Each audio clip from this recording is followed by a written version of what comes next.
The fierce Wyoming winter had shown no mercy that year, leaving Colton Hayes with nothing but calloused hands, an empty stomach, and a name nobody remembered. When an offer came from Martha Blackwell, the 72-year-old widow of a banking mogul who was gradually losing her sight, it seemed like divine intervention, a marriage of convenience that would give him shelter from both the elements and his crushing poverty. But just 3 days after saying "I do," Colton discovered a truth that would change everything. Sometimes salvation arrives in the most unexpected packages, and secrets aren't always what they appear to be. Before we jump back in, tell us where you're tuning in from, and if this story touches you, make sure you're subscribed, because tomorrow I've saved something extra special for you. The howling wind cut through Colton Hayes' threadbare jacket as he trudged through knee-deep snow toward the riverbank diner. At 38, his face weathered beyond his years by sun, wind, and recent hardship, Colton barely resembled the confident Cowhand who had ridden into Pinewood Valley 10 years earlier with dreams of eventually running his own ranch. The bell above the door jingled as he entered, the warmth inside a stark contrast to the biting February cold. Colton stomped snow from his boots and nodded to Maggie, the waitress who had been slipping him extra food whenever her boss wasn't looking. "Morning, Maggie," he said, his voice rough from disuse.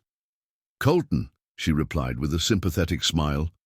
"Coffee's fresh." The usual. He hesitated, mentally counting the few dollars in his pocket. "Just coffee today.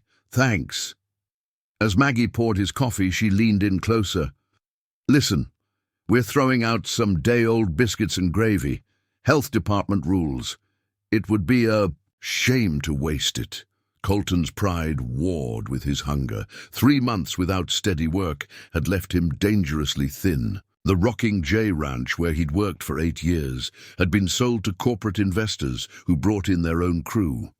Since then, he'd been piecing together odd jobs, sleeping in a rented room above the livery stable that he could no longer afford.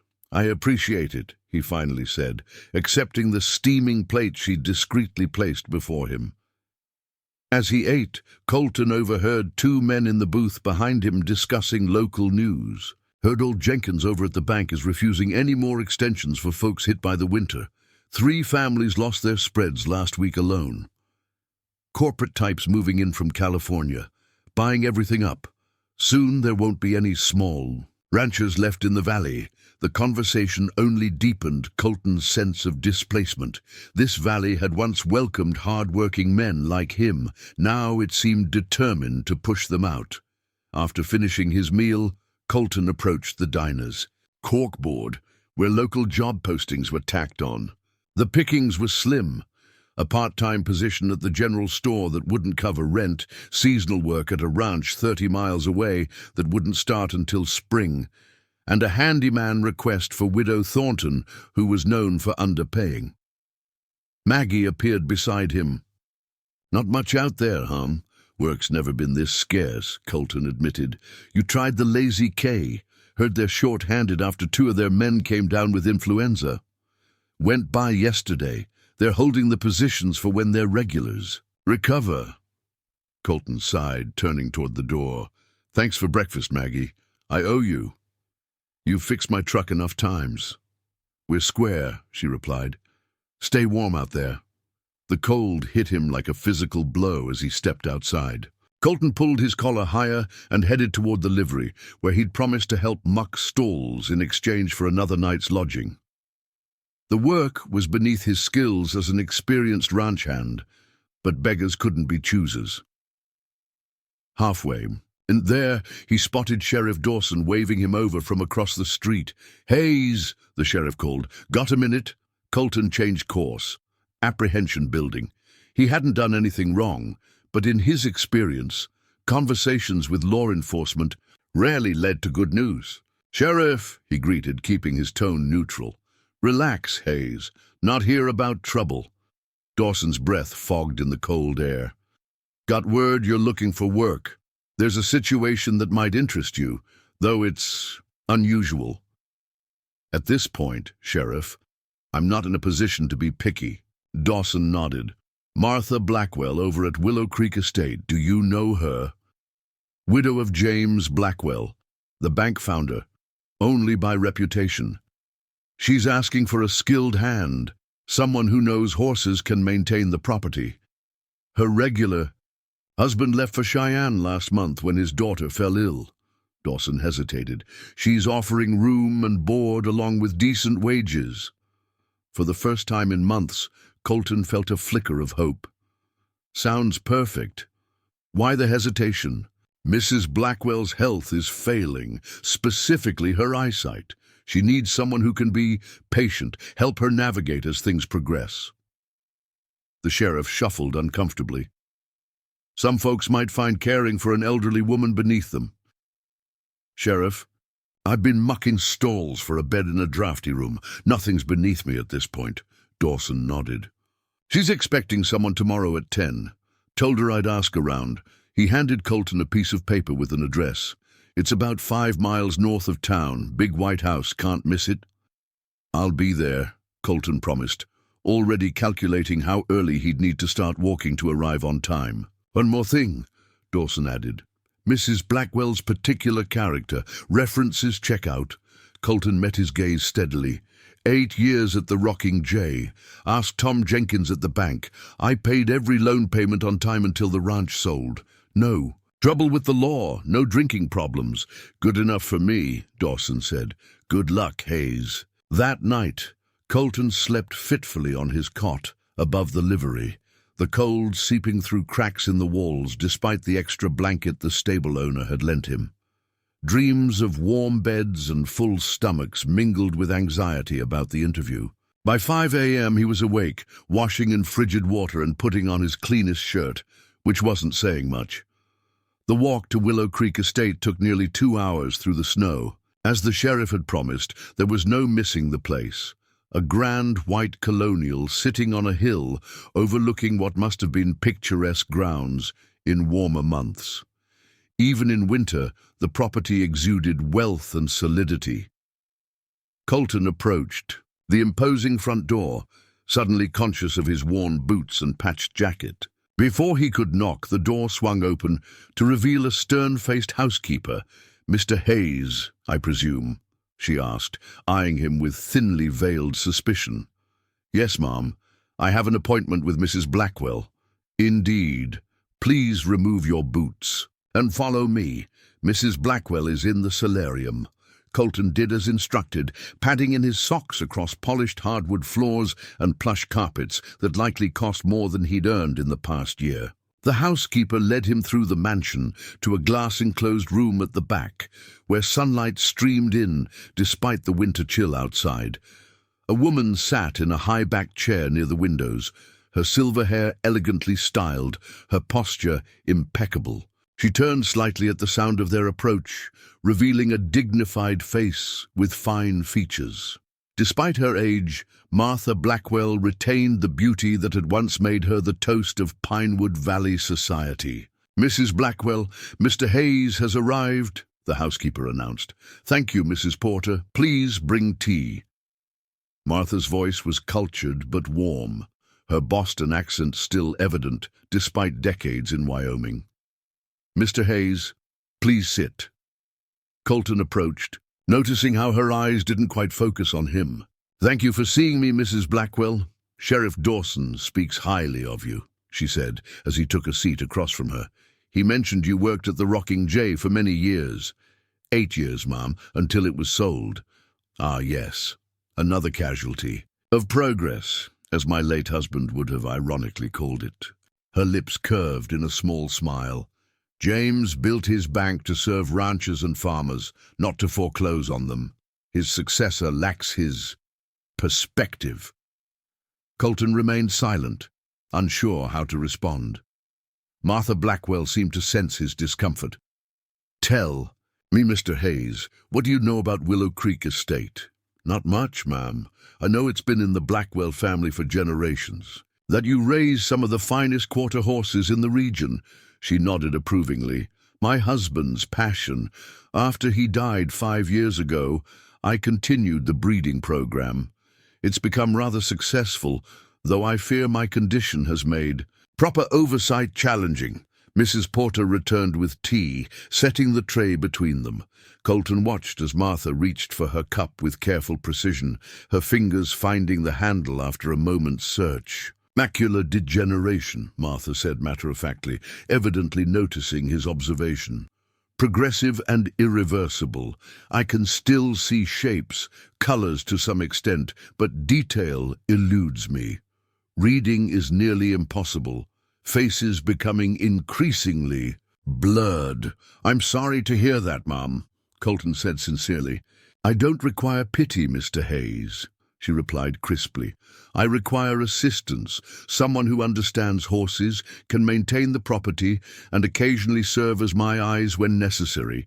In return, I offer fair wages, room and board in the caretaker's cottage, and dignity in your work." The offer sounded too good to be true.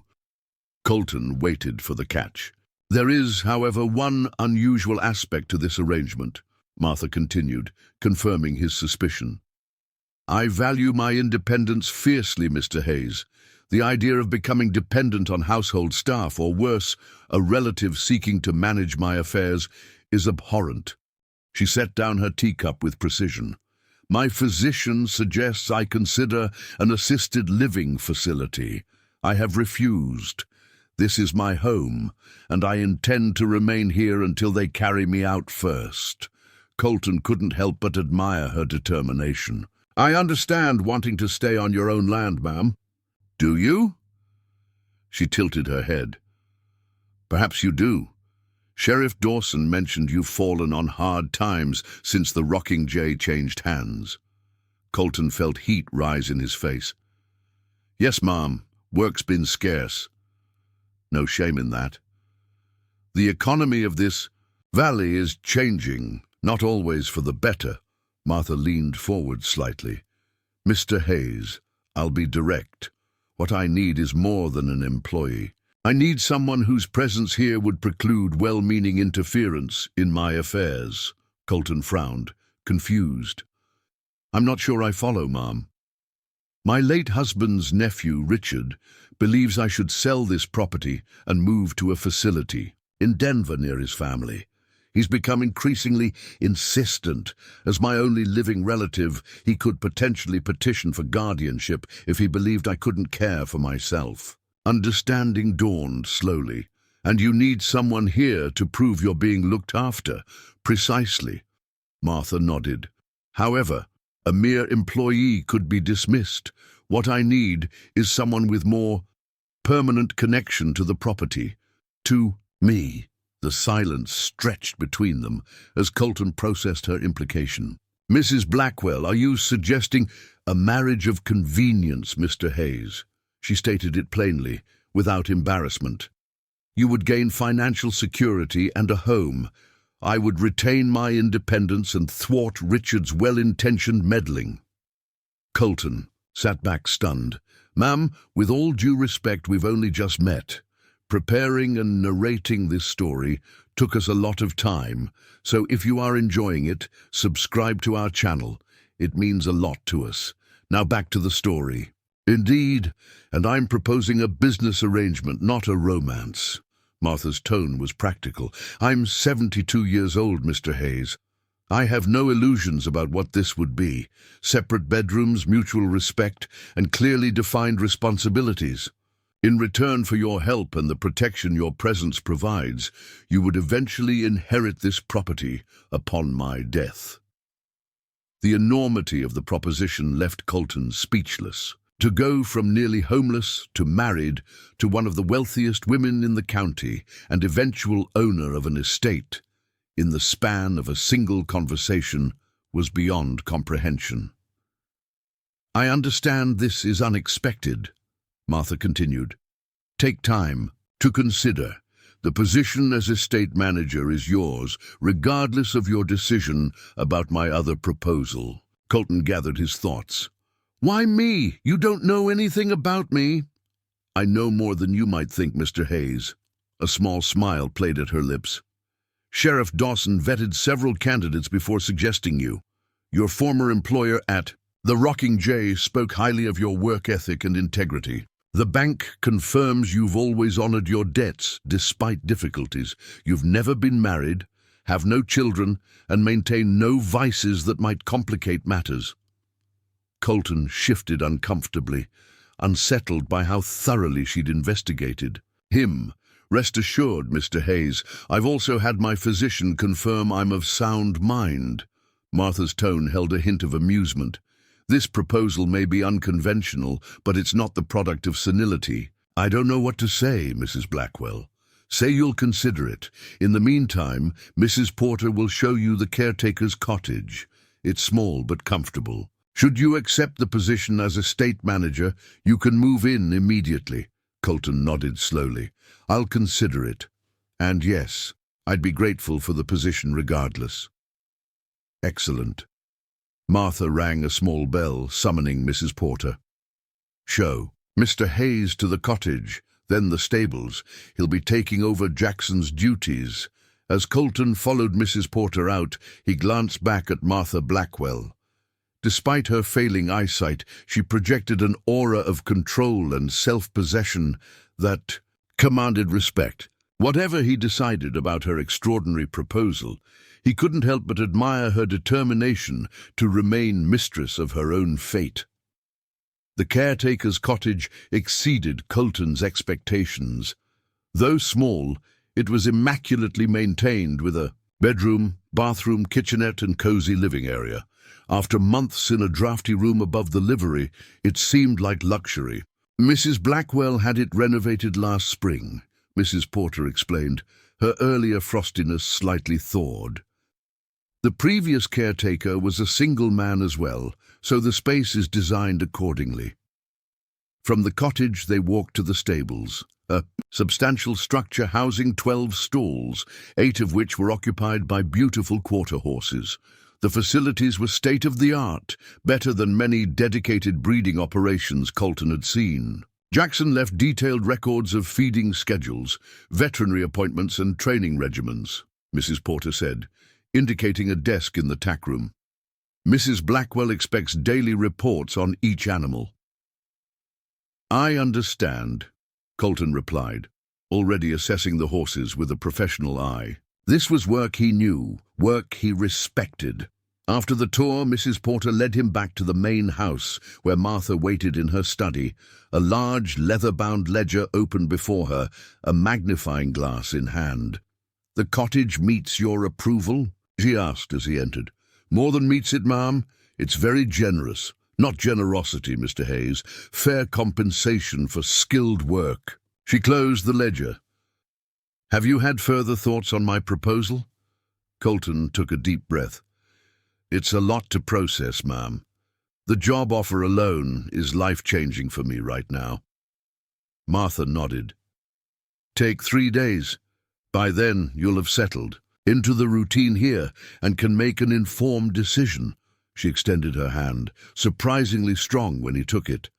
Welcome to Willow Creek, Mr. Hayes. That night, alone in the cottage with a full stomach and warm surroundings for the first time in months, Colton lay awake considering Martha Blackwell's extraordinary offer. The practical benefits were undeniable: security, purpose, and eventually property of his own. The moral implications were less clear. Was it taking advantage of an elderly woman's vulnerability, or merely a practical arrangement that benefited them both? Over the next 2 days, Colton threw himself into work, finding satisfaction in the routine of caring for fine horses and property that responded to his attention. He took meals in the main house kitchen, where Mrs. Porter gradually warmed to him as she observed his work ethic. Martha joined him each evening for dinner in the formal dining room, their conversations revealing a sharp mind and wry sense of humor that surprised him. By the 3rd day, the decision had crystallized. Unconventional as it was, the arrangement made sense. Whatever complications arose, they could face them with honesty and mutual respect. That evening, after reporting on the day's work, Colton cleared his throat. Mrs. Blackwell, I've given your proposal considerable thought. Martha set down her fork. And your decision? I accept. Both positions, estate manager and husband. The word felt strange on his tongue. "I'm pleased to hear it," she replied, with a nod. "I've taken the liberty of having my lawyer prepare the necessary documents, a prenuptial agreement protecting both our interests and, of course, the marriage license." Of course she had. Martha Blackwell left nothing to chance. "We can proceed whenever you're ready," she continued. "Judge Hamilton is a friend. He'll conduct the ceremony privately, with Mrs. Porter and my driver as witnesses." Colton nodded slowly, still adjusting to the surreal turn his life had taken. Just days ago, he'd been nearly destitute, his future bleak. Now he sat in a mansion, agreeing to marry its wealthy owner in a calculated business arrangement that would secure both their futures. Day after tomorrow, then, Martha decided. That will give Mrs. Porter time to prepare appropriately and you a moment to obtain suitable attire. She reached into her pocket and handed him an envelope. "Your first week's wages, advanced. The men's shop on Main Street should have what you need." As Colton accepted the envelope, their fingers brushed. Despite the clinical nature of their arrangement, he felt an unexpected moment of connection, two isolated souls forming an alliance against their respective vulnerabilities. "Thank you, Mrs. Blackwell," he said, then amended, "Martha." "You're welcome, Colton," she replied, his name sounding dignified in her cultured accent. "I believe this arrangement will serve us both well." Little did Colton know that in just 3 days, he would discover a truth about Martha Blackwell that would shake the very foundation of their practical alliance, a secret that would transform everything he thought he understood about the woman he was about to marry. The morning of the wedding arrived clear and cold, sunlight glinting off fresh snow that had fallen overnight. Colton stood before the mirror in the caretaker's cottage, barely recognizing the man who stared back at him. The new clothes Martha had financed, a charcoal suit tailored hastily by the shopkeeper in town, transformed him from weathered ranch hand to something resembling a gentleman. He ran a finger around the collar of his new shirt, still stiff with sizing. The entire situation felt surreal, like a peculiar dream from which he might wake at any moment to find himself back in the drafty room above the livery stable. A knock at the door interrupted his thoughts. Mrs. Porter stood outside, her usual stern expression softened slightly. "Mrs. Blackwell requests your presence in the main house when you're ready, Mr. Hayes," she said, eyeing his appearance with critical approval. "Judge Hamilton will arrive at 11. "Thank you, Mrs. Porter. I'll be there shortly, after the housekeeper left." Colton removed a small leather pouch from his saddlebag, one of the few possessions he'd brought from his previous lodgings. Inside was his mother's wedding band, a simple gold circle that had somehow survived his years of financial hardship when so many other family heirlooms had been sold for necessities.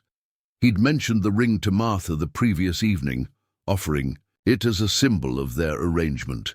She had accepted with grace, understanding its significance without requiring romantic sentiment neither of them felt.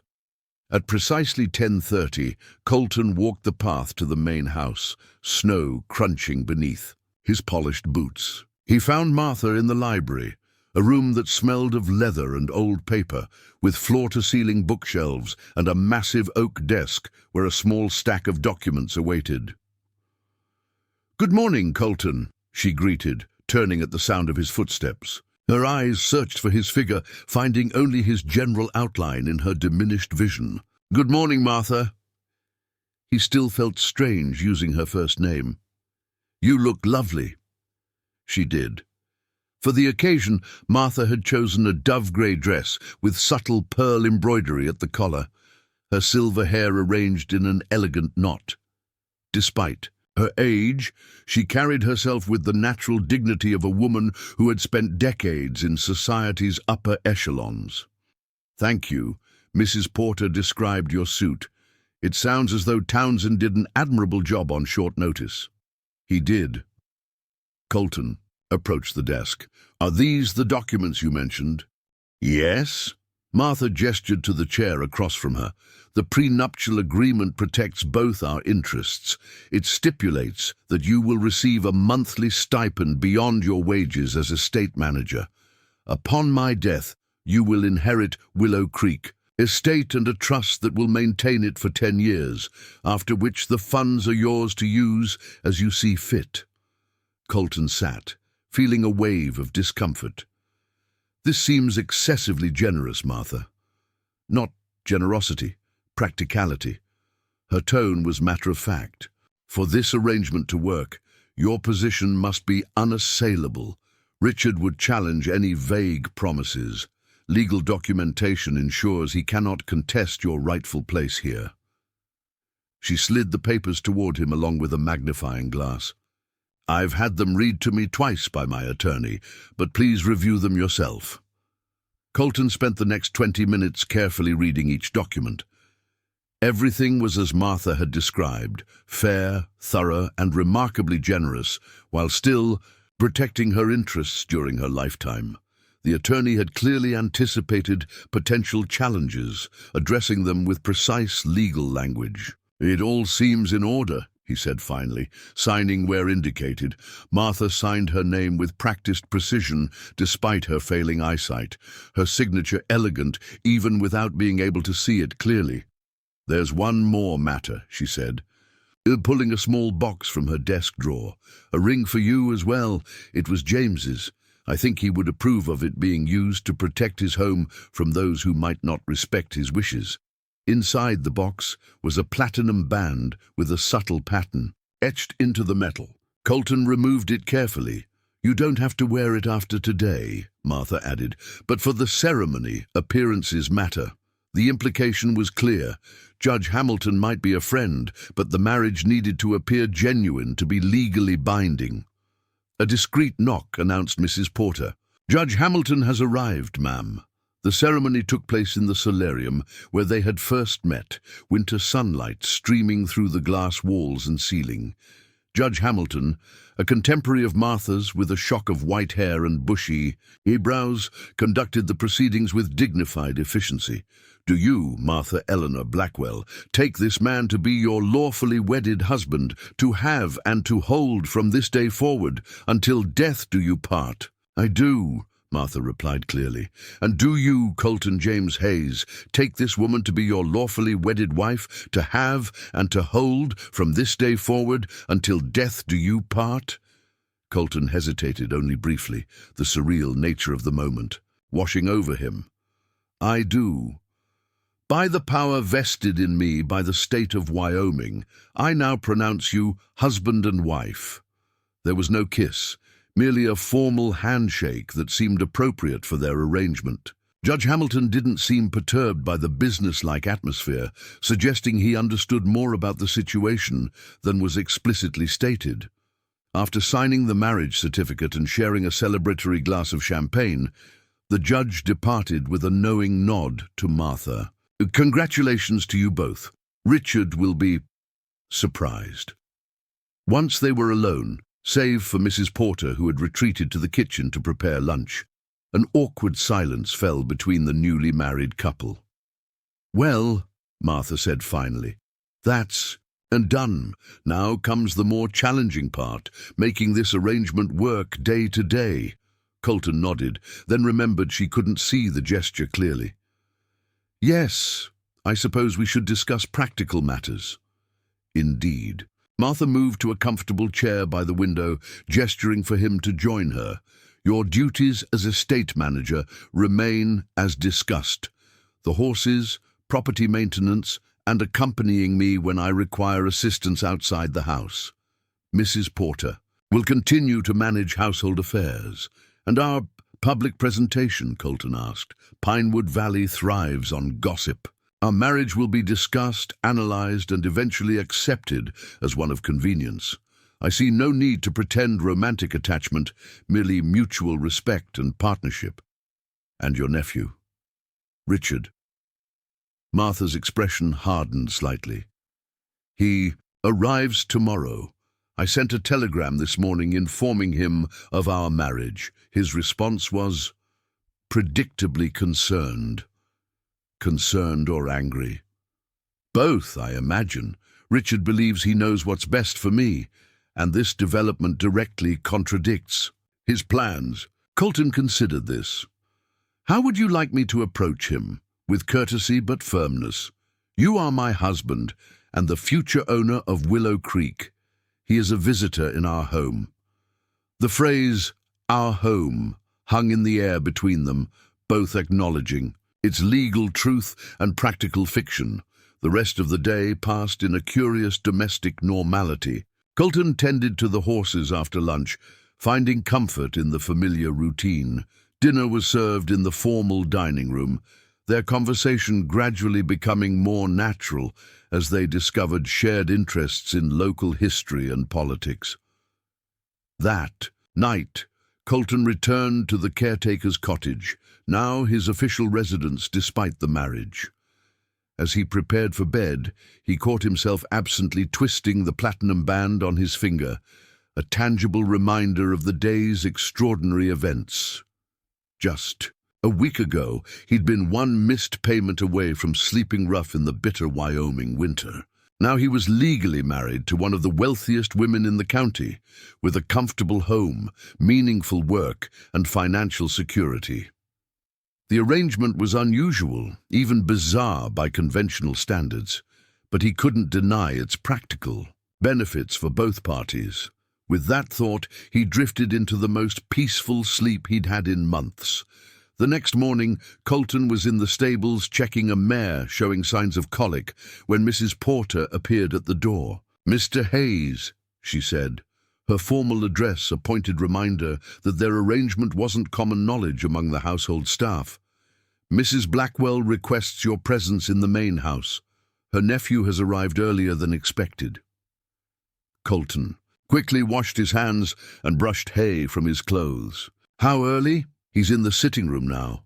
Arrived without warning about 10 minutes ago."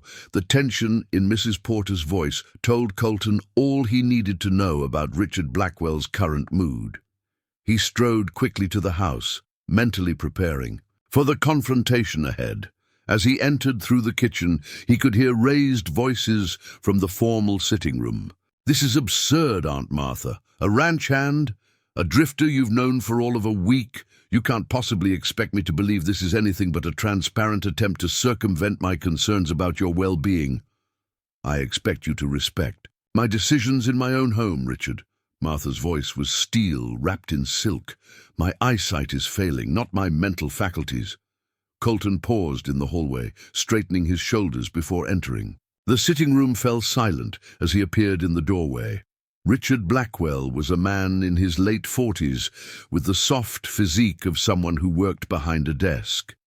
His tailored suit and manicured hands marked him as a city dweller, though his features bore a familial resemblance to Martha. "You must be Richard," Colton said evenly, crossing to stand beside Martha's chair. "I'm Colton Hayes." Richard's eyes narrowed as they flicked from Colton to his aunt. "So I've heard. Congratulations on your expeditious nuptials." "Thank you," Colton replied, deliberately misinterpreting the sarcasm as sincerity. "Martha has been kind enough to welcome me into her home, has she? And what exactly did you do to inspire such unprecedented generosity from my aunt?" "Richard," Martha interjected sharply, "you forget yourself." "No, Aunt Martha, I believe you've forgotten yourself, or perhaps been taken advantage of by someone who recognized vulnerability when he saw it." Colton felt a surge of genuine anger. "Mr. Blackwell, I understand your concern for your aunt's welfare, but I'll ask that you speak to her and about her with the respect she deserves." "The respect she deserves?" Richard repeated incredulously. "I've been trying to ensure she receives proper care for months while she stubbornly refuses to acknowledge her deteriorating condition. Then suddenly you appear, and within days you're married.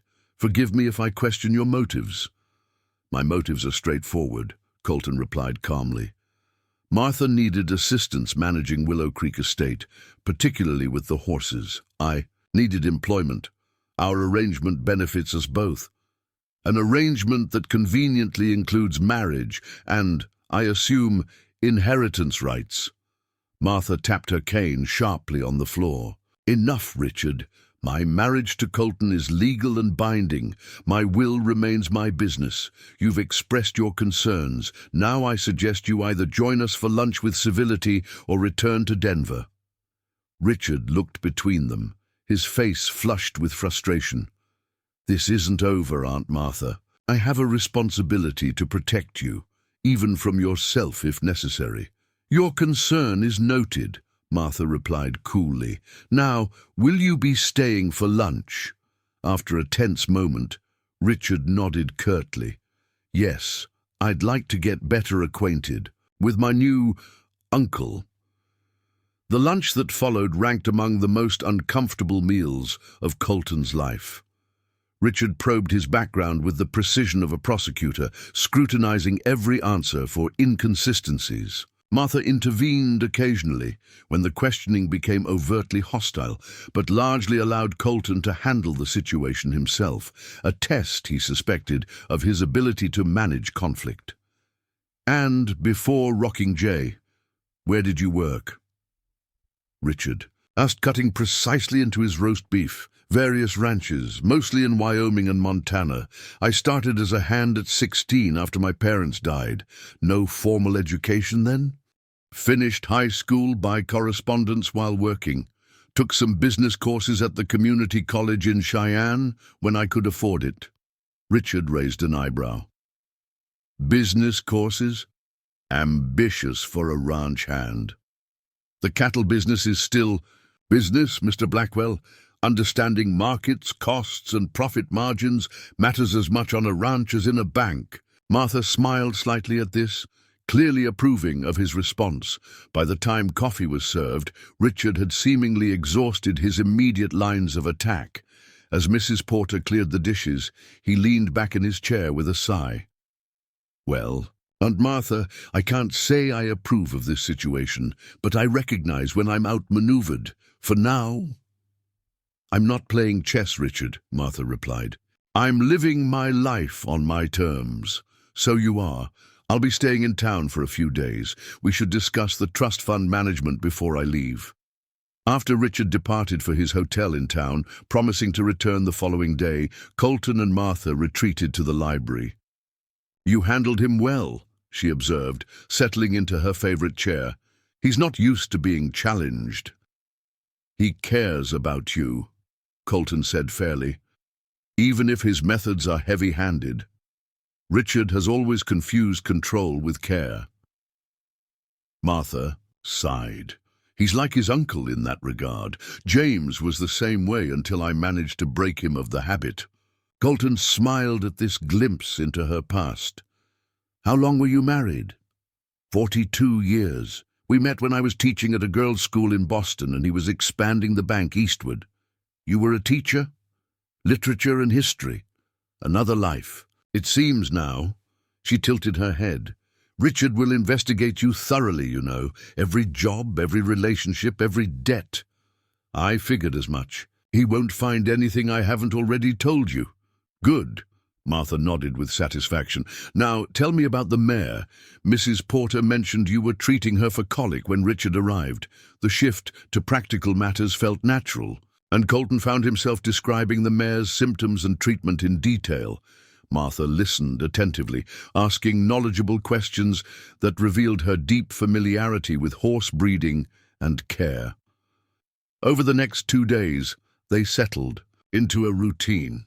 Colton managed the estate during the day, joining Martha for dinner each evening where they discussed the day's events. Richard appeared daily, his hostility gradually giving way to grudging civility as he observed their interactions. On the third evening of their marriage, after Richard had again returned to his hotel in town, Colton and Martha sat in the library reviewing the estate accounts. Despite her vision limitations, Martha insisted on maintaining involvement in the financial aspects of Willow Creek. The feed costs have increased significantly since last quarter, Colton noted, reviewing the ledgers. The drought in Nebraska Affected hay prices throughout the region, Martha replied. We should consider expanding our own hay production in the north section. The irrigation rights are already established, Colton made a note, impressed yet again by her business acumen. I'll look into the equipment costs tomorrow. Martha closed the ledger before her, removing her reading glasses with a sigh. 3 days of marriage, Mr. Hayes. How have you found it so far? The formal address, delivered with a hint of humor, made him smile. Less dramatic than I expected, Mrs. Hayes. Indeed. She leaned back in her chair. Richard seems to be adapting to the idea, though I've no doubt he's still plotting some form of intervention. Do you think he'll contest the marriage? He may try, but Judge Hamilton is beyond reproach, and our prenuptial agreement is ironclad. My attorney made certain of that. Colton nodded, relieved. The arrangement was unusual, but it worked for them both. The last thing they needed was legal complications. There is one matter we should discuss, Martha said after a moment's silence. I've scheduled an appointment with Dr. Mills tomorrow. I'd like you to accompany me. Of course. Is everything all right? Just a regular checkup. But as my husband, you should be familiar with my medical situation. It's also an opportunity to establish our relationship publicly. The following morning, Colton drove Martha into Pinewood Valley for her appointment. The town's curious eyes followed them as they walked from the parking area to the doctor's office, Martha's hand resting lightly on Colton's arm for guidance. Dr. Mills, a woman in her 50s with prematurely silver hair and sharp eyes, greeted them with professional courtesy. Mrs. Blackwell, and Mr. Hayes, or should I say Mr. Blackwell now? Hayes is fine, Doctor, Colton replied, noting Martha's small smile at the question. Of course. Congratulations to you both. Quite the talk of the town. I imagine so, Martha said dryly.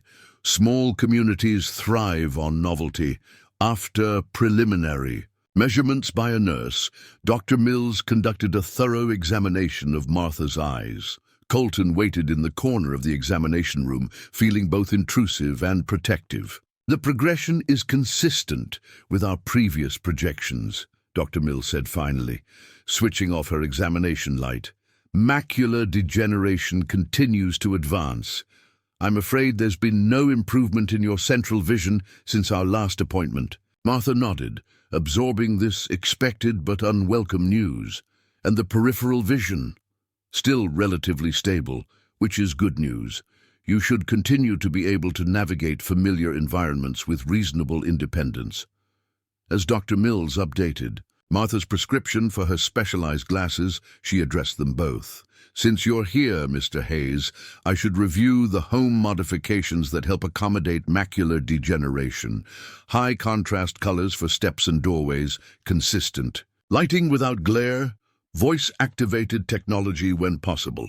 We've implemented most of these already, Colton confirmed.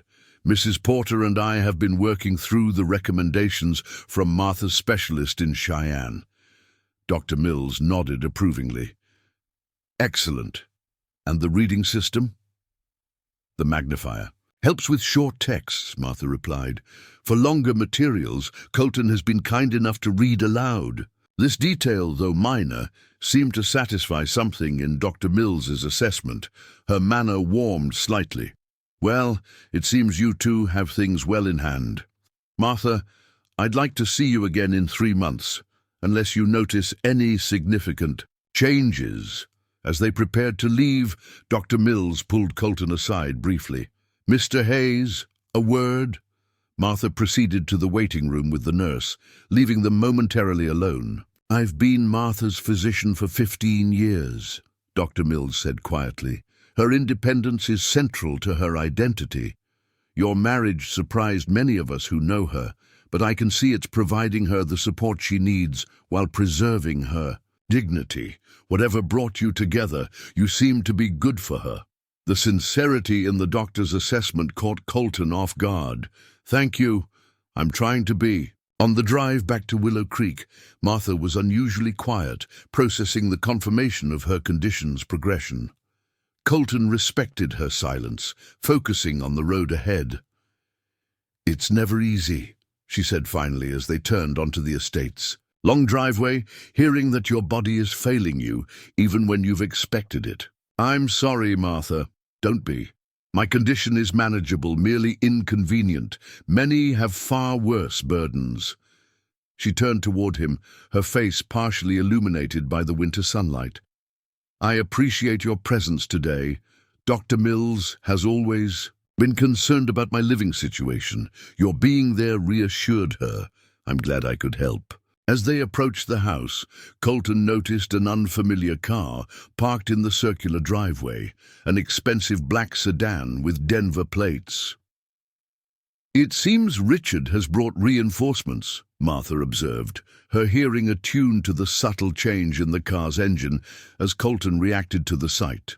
"Would you like to reschedule this confrontation?" he offered.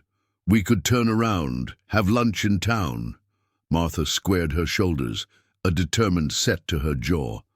"Absolutely not. This is my home, and I'll not be driven from it by Richard's machinations." Colton parked beside the sedan, coming around to assist Martha from the vehicle.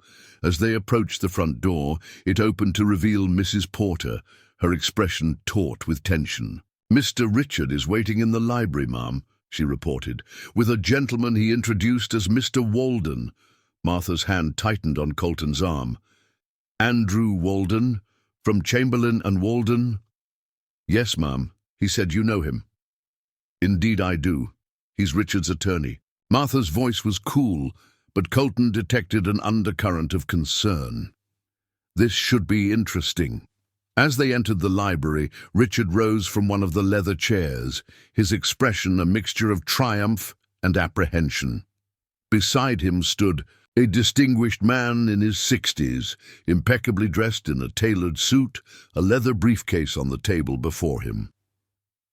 "Aunt Martha," Richard began, "I believe you know Andrew Walden." "Of course," Martha replied. "Andrew represented the bank during the merger negotiations 5 years ago. What brings you to Willow Creek, Mr. Walden? Surely not a social call." "I'm afraid not, Mrs. Blackwell," the attorney replied, his tone professionally neutral. "I've been retained by your nephew regarding a matter of significant concern, specifically your recent marriage." "My marriage is not Richard's concern," Martha said firmly. "When we believe undue influence or manipulation may be involved, it becomes a family matter," Richard interjected. "Mr. Walden has prepared a petition for annulment on grounds of exploitation of a vulnerable adult." Colton felt a surge of anger. "That's ridiculous." "Is it?" Richard challenged. "A man with no fixed address, no significant assets, facing destitution, suddenly marries a wealthy woman with a progressive medical condition after knowing her less than a week. The court might see a pattern there, Mr. Hayes. The court might." "Also respect Martha's agency and autonomy," Colton countered. "She's of sound mind and made her choice freely." Martha raised a hand, silencing them both. "Mr. Walden, before you proceed further, I should inform you that I anticipated this reaction." From Richard. "My own attorney has prepared documentation confirming my mental competency, including assessments from 2 independent psychiatrists conducted before my marriage." Richard's triumphant expression faltered.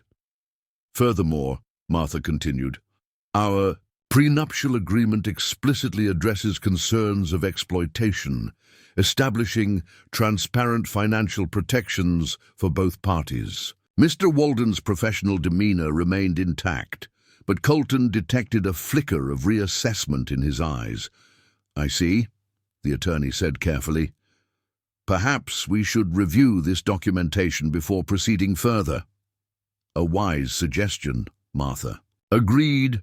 In the meantime, Richard, I suggest you consider whether your concern for my welfare justifies attempting to override my clearly expressed wishes and legal rights." As the confrontation unfolded, Colton observed Martha's masterful handling of the situation with growing admiration. This wasn't merely about preserving her independence or protecting their arrangement. It was about asserting her fundamental right to determine her own future, regardless of her physical limitations. What Colton couldn't know, as he stood beside his new wife of 3 days, defending their unconventional union against her nephew's legal challenge, was that Martha Blackwell harbored a secret that would upend his understanding of their arrangement entirely, a truth that would reveal itself before the day was out, transforming their pragmatic partnership into something far more complex. The confrontation in the library continued as Walden reviewed the documentation Martha had prepared.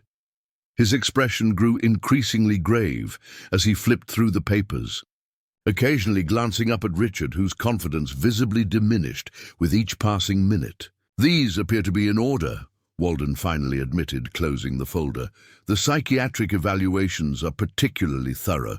Dr. Reynolds and Dr. Bannister are both highly respected in their field. I chose them specifically for their credentials," Martha replied. "I anticipated resistance to my decisions."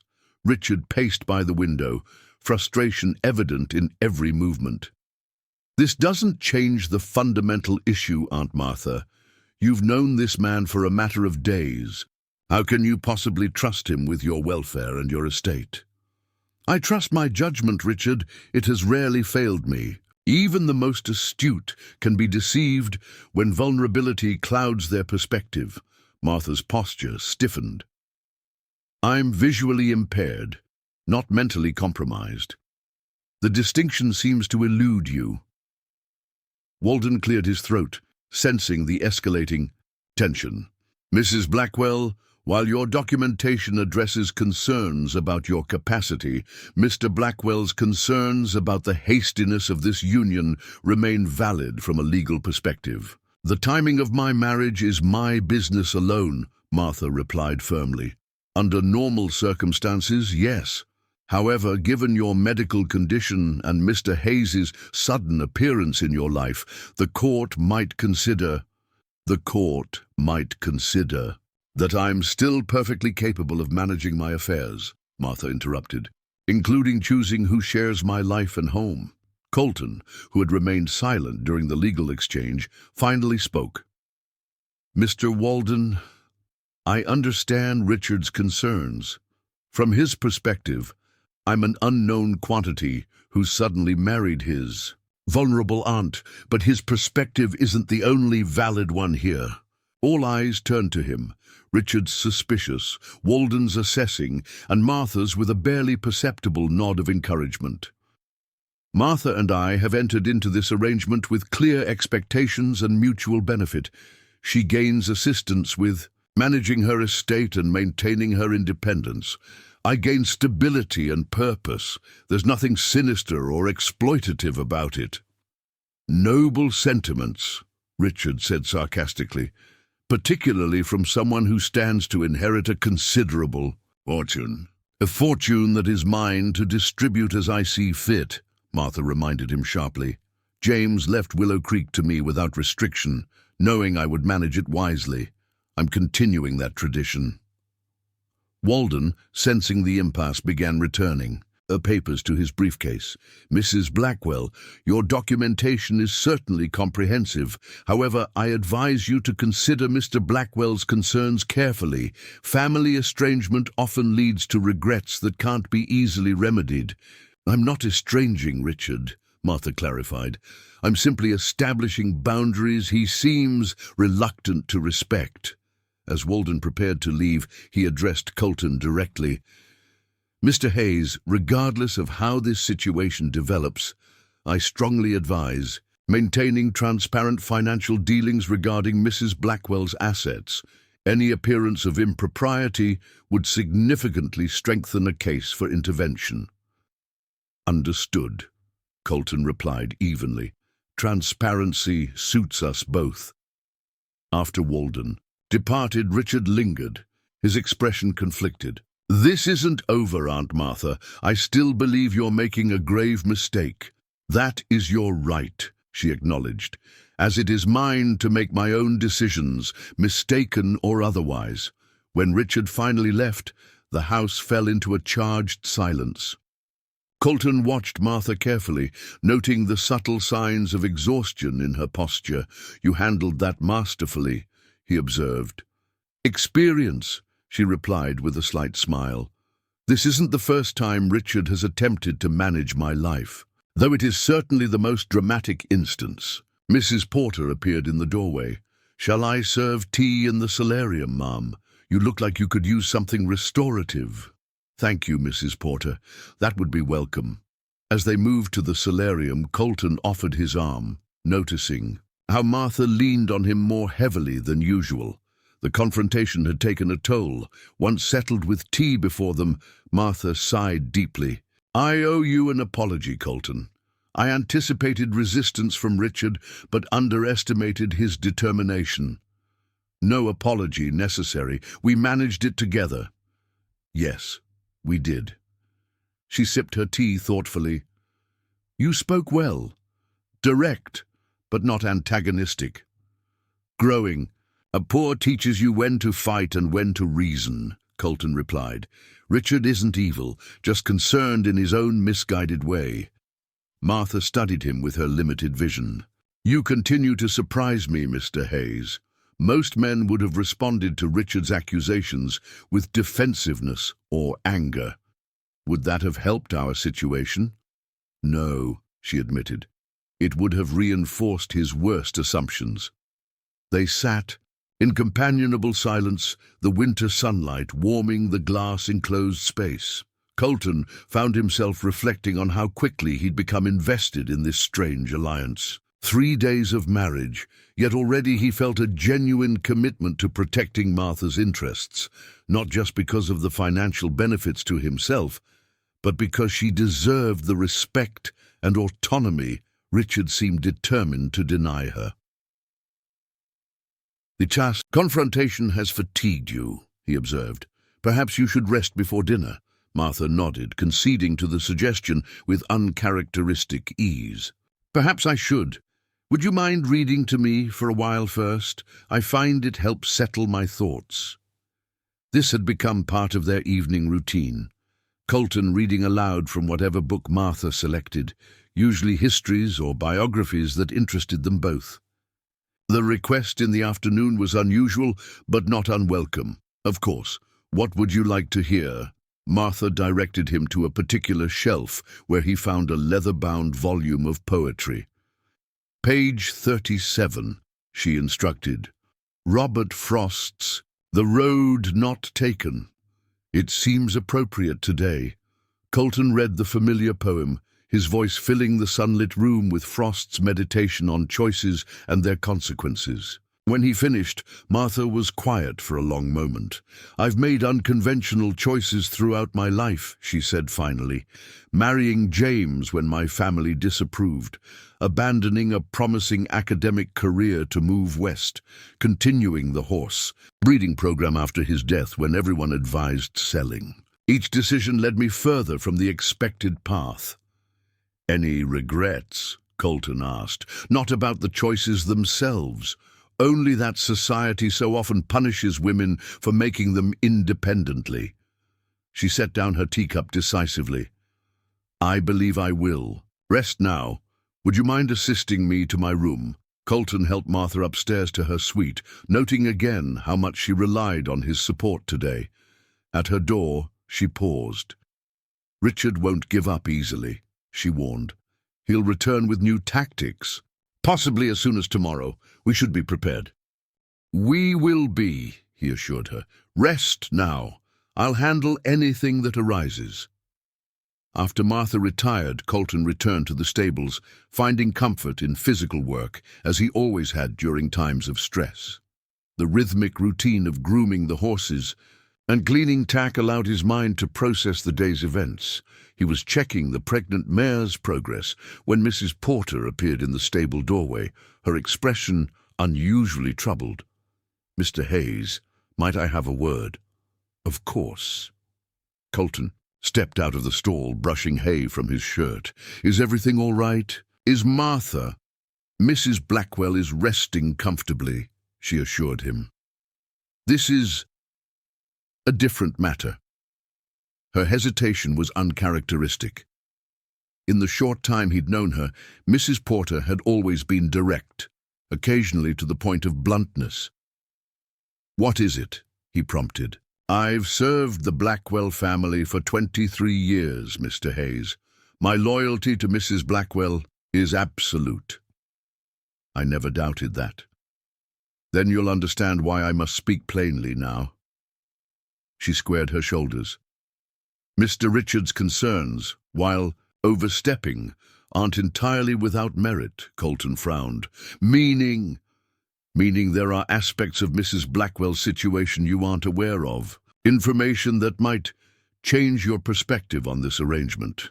A sense of unease crept up Colton's spine. "Mrs. Porter, if you have concerns about my intentions—" "No," she interrupted firmly.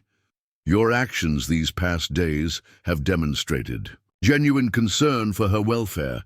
That's precisely why I believe you deserve to know the full truth before matters progress further." "What truth?" Mrs. Porter glanced toward the house, then back to Colton. "It's not my place to tell you, but I've spoken with Mrs. Blackwell, and she's agreed to do so herself after she rests. She'll meet you in the library at 7.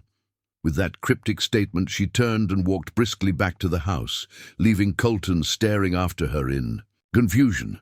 The remainder of the afternoon passed with excruciating slowness. Colton completed his stable duties, checked the property's perimeter fences, and reviewed the estate accounts, all while his mind churned with possibilities. What information could be significant enough to potentially change his perspective on their arrangement? Was Martha's condition worse than she'd revealed? Were there financial troubles he hadn't been made aware of? At precisely 7 o'clock, Colton entered the library to find Martha already seated near the fireplace. She looked composed, her moment of vulnerability from earlier concealed behind her usual dignified demeanor. "Colton," she greeted him. "Please, sit. We have matters to discuss." He took the chair opposite her, noting the folders and documents arranged on the table between them.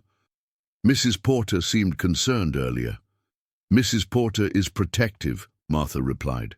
"Sometimes excessively so, but in this case her instincts are sound. There are things you should know, things I perhaps should have disclosed before our marriage." Colton waited, tension building in his chest. Martha removed her reading glasses, setting them aside deliberately.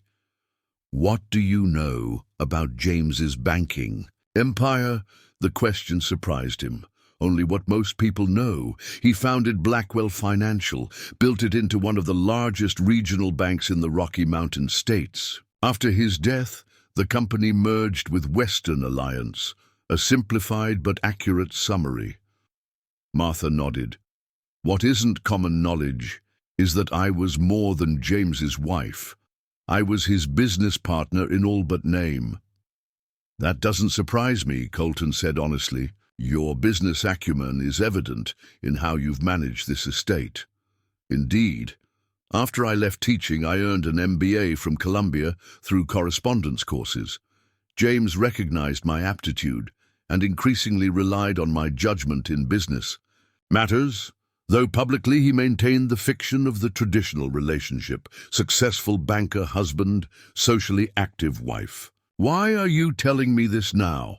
Martha leaned forward slightly. "Because it's essential to understanding my current situation, and by extension, yours as our marriage progresses." She handed him the first folder. Inside, Colton found financial statements showing assets far beyond what he had imagined, investment portfolios, real estate holdings, and corporate interests worth tens of millions of dollars. "Willow Creek Estate is merely a fraction of my holdings," Martha explained. "The bulk of James's fortune, our fortune, was diversified after his death. The merger of Blackwell Financial with Western Alliance made me the largest individual shareholder in the combined entity." Colton stared at the documents, struggling to absorb their implications. "I don't understand. Why would you offer to marry?" Me for protection if you have all this? Surely you could hire whatever security or assistance you needed. That brings me to the second matter. Martha passed him another folder. My medical condition. Expecting to find documents about her macular degeneration, Colton was confused to see clinical reports for entirely different diagnoses, neurological evaluations, cognitive assessments, and treatment plans. I don't have macular degeneration. Colton, Martha said quietly, my vision is perfectly normal for a woman my age. The statement hit him like a physical blow. What? I'm not going blind. That was a fabrication. Colton stood abruptly, the papers falling from his lap. A fabrication? You've been pretending this entire time. Why would you— Please, she interrupted, raising a hand. Let me explain completely before you react. He remained standing, his body tense with shock and confusion, but nodded for her to continue. 6 months ago, I was diagnosed with early stage Alzheimer's disease. The revelation landed heavily in the quiet room. The progression has been slow thus far, Martha continued, her voice steady despite the weight of her disclosure. I have good days and difficult ones. My long-term memory remains largely intact, but my short-term recall is becoming unreliable. The doctors project I have perhaps 2 years before the symptoms become impossible to conceal, and another 3 to 5 before I would require full-time care. Colton sank back into his chair, stunned by this unexpected turn. The vision problems were a cover story. Yes, a way to explain behaviors that might otherwise reveal my true condition. Asking for things to be repeated, forgetting recent conversations, occasionally becoming disoriented in familiar settings. Does Richard know? No. No one knows except Mrs. Porter, my physician, and now you. Martha's composure wavered slightly. Richard already believes I'm incapable of managing my affairs due to my age and supposed visual impairment. If he discovered my diagnosis, he would immediately petition for guardianship, and given the nature of Alzheimer's, he would likely succeed. Understanding dawned slowly. So you needed a husband, someone whose legal standing would supersede a nephew's claim. For guardianship. Precisely. Martha met his gaze directly. I needed someone I could trust to honor my wishes as my condition progressed. Someone who would protect my autonomy for as long as possible and ensure I can remain at Willow Creek until the end. Colton processed this information, his mind reeling. But why me? Why not someone you've known longer? Because you needed me as much as I needed you. Martha's response was simple and direct. Your desperation made you a safer choice than someone with less at stake. And despite your circumstances, Sheriff Dawson spoke highly of your character. He said you were honest to a fault and honorable even when it cost you. The pragmatism of her reasoning was both logical and somewhat unsettling. So this entire arrangement, the job offer, the marriage proposal, the story about your vision, it was all calculated to secure your control over your future. Yes, Martha admitted without apology, though the job offer was genuine. Willow Creek does need management, and your qualifications are real. Colton stood again, walking to the window where darkness had fallen, snow reflecting the moonlight across the property. His emotions churned, anger at the deception, sympathy for Martha's diagnosis, and uncertainty about what this meant for their arrangement. I understand if you feel betrayed, Martha said into the silence. You married a woman you believed was going blind, but otherwise healthy. Instead, you found yourself tied to someone facing cognitive decline. It changes the nature of our bargain significantly. He turned back to face her. Why tell me now? You could have maintained the fiction indefinitely. Because deception is a poor foundation for any relationship, even one as pragmatic as ours. Martha's voice softened slightly. And because, if we're to face Richard's continued challenges together, we need absolute clarity between us. What happens if I decide I can't accept these new terms? Then we annul the marriage immediately. You keep the first year's salary we agreed upon as compensation for your time and inconvenience. We part ways with no further obligation. The straightforwardness of her contingency plan was quintessentially Martha, practical, fair, and prepared for all eventualities. And if I stay, then our arrangement continues with amended expectations. You would eventually become not just my estate manager, but my caretaker and advocate as my condition progresses. In return, the compensation increases. Accordingly, Martha handed him a final document, a revised contract that included substantially higher payments, additional support for training in dementia care, and enhanced inheritance provisions. "You've thought of everything," Colton observed, scanning the detailed terms. "I've had 6 months to plan, Mr. Hayes. Since the day I received my diagnosis, I've been developing strategies to maintain control of my life for as long as possible." Colton set the contract aside and studied the woman before him. Despite the bombshell she'd just delivered, Martha sat composed and dignified, awaiting his judgment without visible anxiety. The strength of character required to face such a diagnosis and methodically arrange her affairs impressed him deeply, even as the deception troubled him. "I need time to think," he said finally. "Of course. Take whatever time you need." Martha rose from her chair with fluid grace that emphasized the absence of any visual impairment. "Whatever you decide, I appreciate your discretion regarding my condition. Richard cannot know, not yet." "I understand." As Martha prepared to leave the library, she paused at the door. "For what it's worth, Colton, these past days have confirmed my initial assessment of your character. You've conducted yourself with integrity in a highly unusual situation. That's rarer than you might think." After she departed, Colton remained in the library for hours, weighing his options. The revelation had fundamentally altered the terms of their arrangement.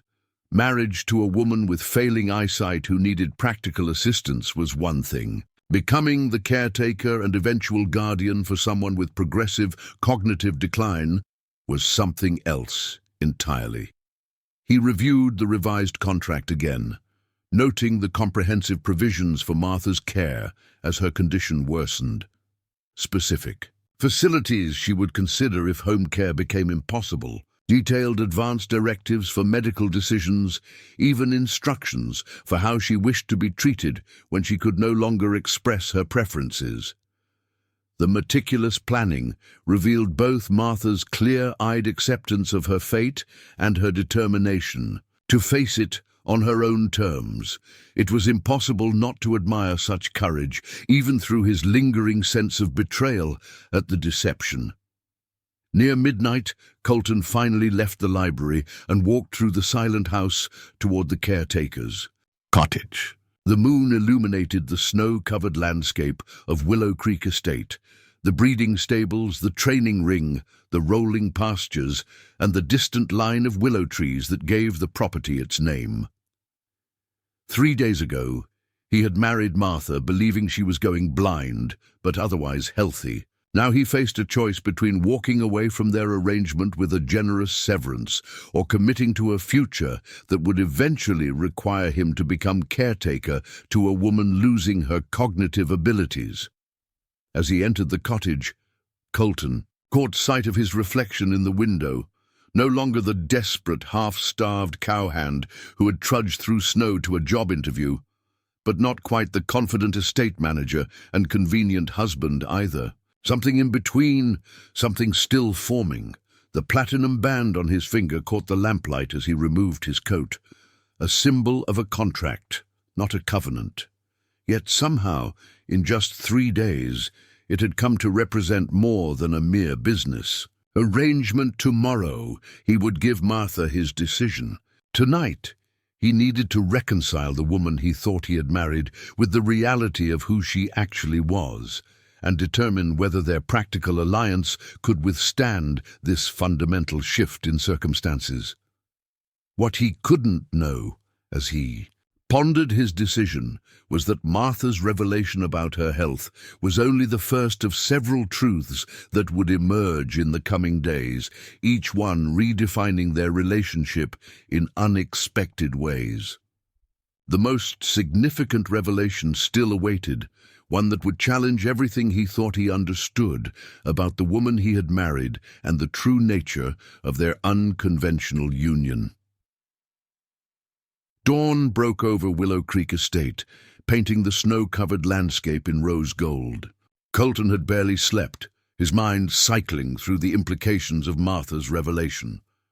By the time he left the caretaker's cottage, he had reached a decision, not perhaps the most comfortable one, but the only one that aligned with his sense of honor. He found Martha in the dining room, perfectly composed, as she methodically cut a piece of toast into precise triangles. No hint of visual impairment in her movements, he noted, now that the pretense had been dropped between them. "Good morning," she greeted him, her gaze direct and clear. "I trust you slept well." "Not particularly," he admitted, taking his usual seat as Mrs. Porter appeared with coffee. "I had a lot to consider." "Understandable." Martha dismissed Mrs. Porter with a subtle gesture, ensuring their privacy. "Have you reached any conclusions?" Colton measured his words carefully. "I appreciate your honesty, even if it was delayed. The situation you've presented is obviously more complex than I initially understood." Indeed, her expression remained neutral, giving no indication of her own hopes regarding his decision. "I've spent most of the night thinking about what your diagnosis means for our arrangement," he continued. "It changes the parameters significantly." "It does," Martha agreed. "The progression of Alzheimer's is unpredictable, though generally follows certain patterns. I may remain mostly lucid for several years, or decline more rapidly. Either way, the burden on you would be substantially greater than what you agreed to." Colton nodded, noting the clinical way she discussed her condition. No self-pity, just pragmatic assessment. "Your revised contract addresses the financial aspects fairly. More than fairly, actually." "Compensation should reflect responsibility," Martha said simply. "If you choose to stay, your role will evolve from estate manager to something more comprehensive.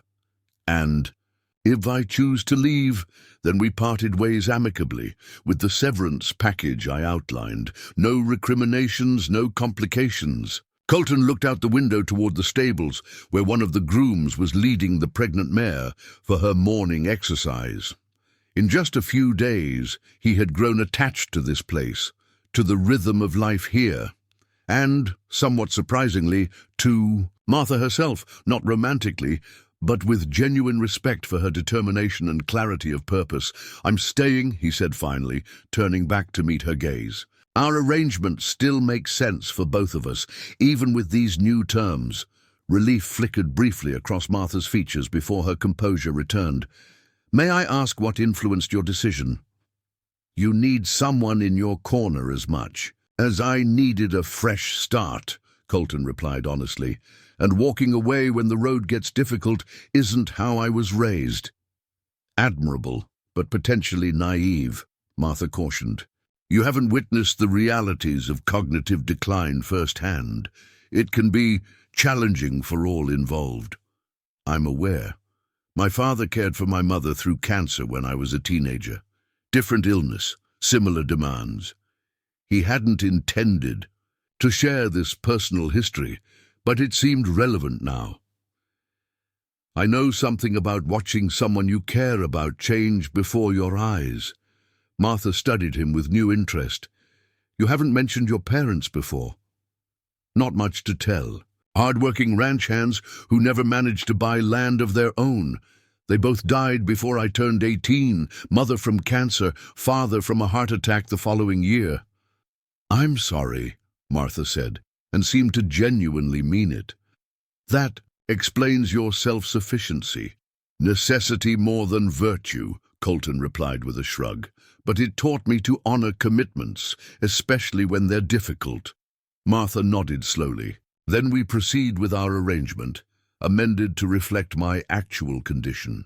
Yes, though I have conditions of my own. Colton's tone became more businesslike. Complete transparency from this point forward. No more convenient fictions. No matter how well-intentioned, agreed, and we develop a clear protocol for how to handle Richard as your condition progresses. He may be domineering, but he is your family. Excluding him entirely seems unnecessary and potentially counterproductive. Martha's expression tightened slightly. Richard's involvement complicates matters. Only if we allow it to, Colton countered. He deserves to know the truth eventually. Not immediately, but when you're ready. And having him as an ally rather than an adversary would benefit everyone in the long term. For a moment, Martha seemed about to object, but then nodded reluctantly. Your perspective has merit. I'll consider when and how to inform Richard. But that decision remains mine to make, of course. Colton recognized the boundaries she was establishing and respected them. One more thing. I'd like to speak with your doctor. Understand exactly what we're facing and how best to prepare. Doctor, Mills has been fully briefed on our arrangement. She can discuss my condition within the parameters of patient confidentiality. Martha reached for her teacup, her movements precise and controlled. She'll also help connect you with resources for caregivers of Alzheimer's patients when the time comes. The clinical discussion of her eventual decline struck Colton as both brave and somewhat poignant. In the face of a diagnosis that terrified most people, Martha was methodically arranging the details as if planning a business merger rather than the gradual loss of her identity. I'll contact her today, he said. Now, about the daily operations. Do you want to continue our previous routine or make adjustments now that circumstances have changed? For appearance's sake, we should maintain the established patterns, Martha replied. My supposed visual impairment provides a convenient explanation for any cognitive lapses I might display. Continuing the charade publicly protects both my privacy and dignity. Colton nodded, understanding the practical necessity even as he found the ongoing deception uncomfortable. And between us, honesty. You'll need to become attuned to subtle changes in my condition. Good days versus difficult ones. Mrs. Porter can help. She's observed the early progression firsthand. Understood. Colton hesitated, then added, Thank you for trusting me with this, Martha. I know it couldn't have been an easy decision. Something unexpected flickered in her eyes. Vulnerability, perhaps. Or simple human connection beyond their pragmatic arrangement. Trust is a calculated risk, Mr. Hayes, but in this case, a necessary one. With their new understanding established, they settled into a modified routine. Publicly, Martha continued to play the role of a woman gradually losing her vision, leaning on Colton's arm when they ventured into town, asking him to read documents aloud. Privately, she abandoned the pretense, moving confidently through the house and grounds, handling correspondence and estate matters with her usual efficiency. 3 days after Martha's revelation, Colton met with Dr. Mills at her office in town, seeking a clearer understanding of what lay ahead. The progression varies significantly between patients, the doctor explained, showing him charts and educational materials. Martha's form appears to be developing gradually, which is relatively favorable. She may maintain significant independence for 2 to 3 years before more intensive intervention becomes necessary. What should I be watching for? Colton asked, taking notes in a small notebook he'd purchased for this purpose. Initially, short-term memory lapses, difficulty finding words, occasional confusion about time or place. She may repeat questions or stories, forget recent conversations or misplace items. As the disease advances, these symptoms will become more pronounced and frequent. Dr. Mills studied him with professional assessment. "You seem to be taking this very seriously, Mr. Hayes." "It is serious," he replied simply. "Yes, but many spouses, particularly in arrangements like yours, might approach this more pragmatically." Colton met her gaze directly. "My arrangement with Martha is based on mutual benefit, Doctor. That doesn't preclude genuine concern for her welfare." Dr. Mills nodded, seemingly satisfied with his response. "Martha is fortunate in her choice of partner then. Many patients with her diagnosis face their decline with far less support." As Colton drove back to Willow Creek, he reflected on the doctor's words. His decision to stay had been primarily driven by a sense of honor and the practical benefits of their arrangement. Yet already, he found himself genuinely invested in Martha's well-being, beyond the terms of their contract. Upon returning to the estate, he found Martha in the stables, observing one of the grooms working with a spirited 2-year-old colt. She turned as he approached, a slight smile acknowledging his presence. "How was your meeting with Dr. Mills?" she asked without preamble. "Informative," Colton replied. "She provided resources and guidance for the coming months." "Good. I've always believed in facing difficulties with complete information." Martha returned her attention to horse training. "The Jensen auction is next month. This fellow should fetch a good price if his training continues well." The abrupt change of subject was deliberate, Martha's way of establishing that her condition wouldn't dominate their interactions.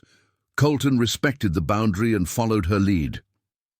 "He has excellent conformation," he agreed, assessing the young horse with a professional eye. "Solid bloodlines, too. Have you considered keeping him as a stud prospect?" They discussed breeding strategies and auction preparations for nearly an hour, the conversation flowing naturally between them. It was only later, as they walked back to the house, that Martha returned to more personal matters. "Richard called while you were in town," she said. "He's returning to Denver tomorrow, but plans to visit again in 2 weeks. Did he mention the lawyer or any further legal action?" "No, though I suspect he's merely regrouping. Richard rarely abandons a course once set upon it." Martha paused at the garden gate. "He's invited us to dinner tonight, a peace offering." "Supposedly," Colton raised an eyebrow. "Do you want to accept?" "I think we must. Refusing would only deepen his suspicions." She glanced up at him. "Are you comfortable with that? It may involve more acting on your part." "I can manage dinner with your nephew," Colton assured her. "What's our approach? Newlywed bliss or practical partnership?" A hint of amusement crossed Martha's face. "I believe practical partnership closer to the truth would serve us best. Richard is many things, but not a fool. Attempting to convince him we're madly in love would strain credibility beyond reasonable limits." That evening, at the Pinewood Valley Inn's restaurant, the finest establishment in the small town, Colton found himself seated across from Richard. Blackwell in what could only be described as a diplomatic summit, disguised as a family dinner. Martha, immaculate in a navy silk dress with subtle pearl accents, maintained her visually impaired persona flawlessly, occasionally asking Colton to describe menu items or identify people who greeted them. Richard watched these interactions with thinly veiled skepticism. "The community seems quite intrigued by your marriage," he observed. "Mrs. Palmer nearly dislocated her neck, turning to stare when you entered." "Small towns thrive on novelty," Martha replied serenely. "They'll find something new to discuss soon enough." "Perhaps." Richard took a deliberate sip of his wine. "I've been thinking about our conversation yesterday. While I still have reservations about the hastiness of your union, I recognize that challenging it directly may be counterproductive." Colton exchanged a quick glance with Martha, sensing a tactical retreat rather than a genuine change of heart. "That's very sensible." "Richard," Martha said carefully, "I appreciate your concern, even when I disagree with your approach." Family remains family, Richard replied. Which brings me to a proposal. Emily and I would like to invite you both to Denver next month. A proper introduction to the family, get to know Colton better in more relaxed environment. The invitation was clearly a reconnaissance mission, an opportunity for Richard to assess Colton and their relationship more thoroughly. Yet refusing would only heighten suspicions. That's very thoughtful, Martha said before Colton could respond. We'll need to check the breeding schedule, of course. The spring foaling season requires close attention. Of course, Richard smiled thinly. But surely a weekend away could be managed. Family is important after all. Indeed it is, Colton interjected smoothly. And Martha has spoken highly of Emily and your children. We'd be pleased to visit when our schedule permits. The remainder of the dinner proceeded with superficial pleasantries, overlaying mutual assessment. Richard probed delicately for information about Colton's background, while Colton parried the questions with straightforward answers that revealed little beyond what Richard already knew. By the time they returned to Willow Creek that evening, both Colton and Martha were exhausted from the sustained performance. He's planning something, Martha observed, as Colton helped her from the car, maintaining their public facade despite no observers at the private estate. Richard doesn't extend olive branches without purpose. Agreed, Colton replied, dropping the pretense once they were inside. The Denver invitation is an evaluation, not a reconciliation. Nevertheless, we'll need to accept eventually. Refusing would only deepen his suspicions. Martha removed her coat, handing it to Mrs. Porter, who had appeared silently in the foyer. That will be all for tonight, Mrs. Porter. Thank you. After the housekeeper departed, Martha gestured toward the library. Nightcap. I think we've earned one after that performance. Colton followed her into the book-lined room, accepting the glass of bourbon she poured him from a crystal decanter. You played your part perfectly. If I didn't know better, I'd still believe you were losing your vision. Years of practice hiding one condition prepared me well for concealing another, Martha replied, pouring herself a smaller measure of the amber liquid.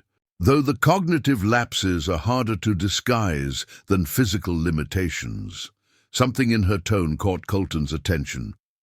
Have there been incidents I haven't noticed? Martha hesitated, then nodded slightly.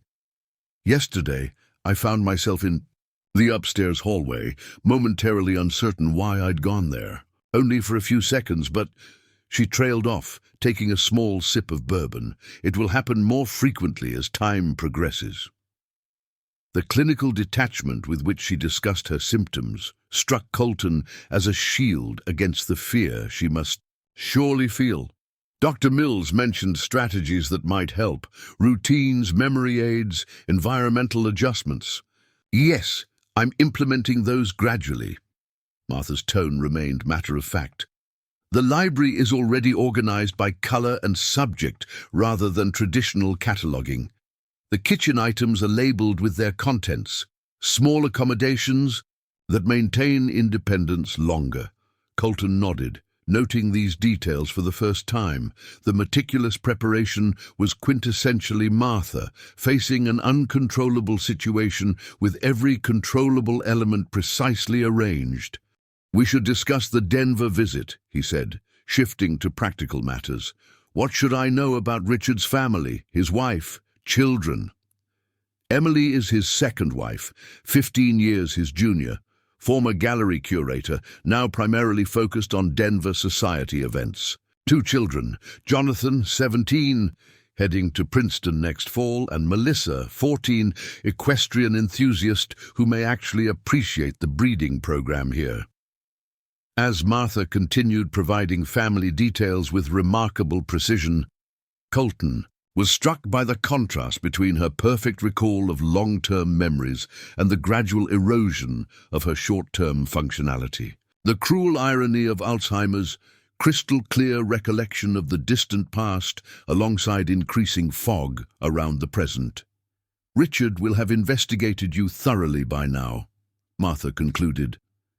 Expect detailed questions about your past. particularly any potential vulnerabilities, financial difficulties, previous relationships, legal issues.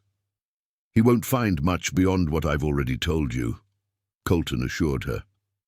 My life hasn't been complicated, just occasionally difficult.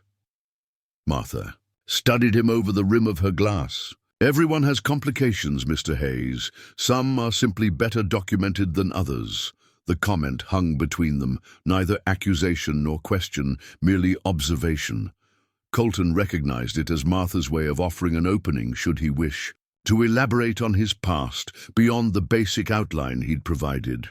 I was engaged once, he said after a moment. 10 years ago, Catherine Morgan, daughter of a rancher I worked for near Sheridan. The relationship ended when her father discovered he had other plans for his daughter than a marriage to his hired hand. Martha nodded, unsurprised, and she accepted her father's judgment. She did. I left the next day, moved south to Wyoming, haven't seen or spoken to her since. A formative disappointment, Martha observed, one that perhaps shaped your subsequent choices. Colton shrugged, uncomfortable with the psychological assessment. It taught me to be realistic about social boundaries. Boundaries that our arrangement conveniently sidesteps, Martha noted with subtle irony, from forbidden suitor to wealthy widow's husband. Quite the reversal of fortune. A temporary reversal, Colton reminded her. Our arrangement has a predetermined conclusion. Indeed it does.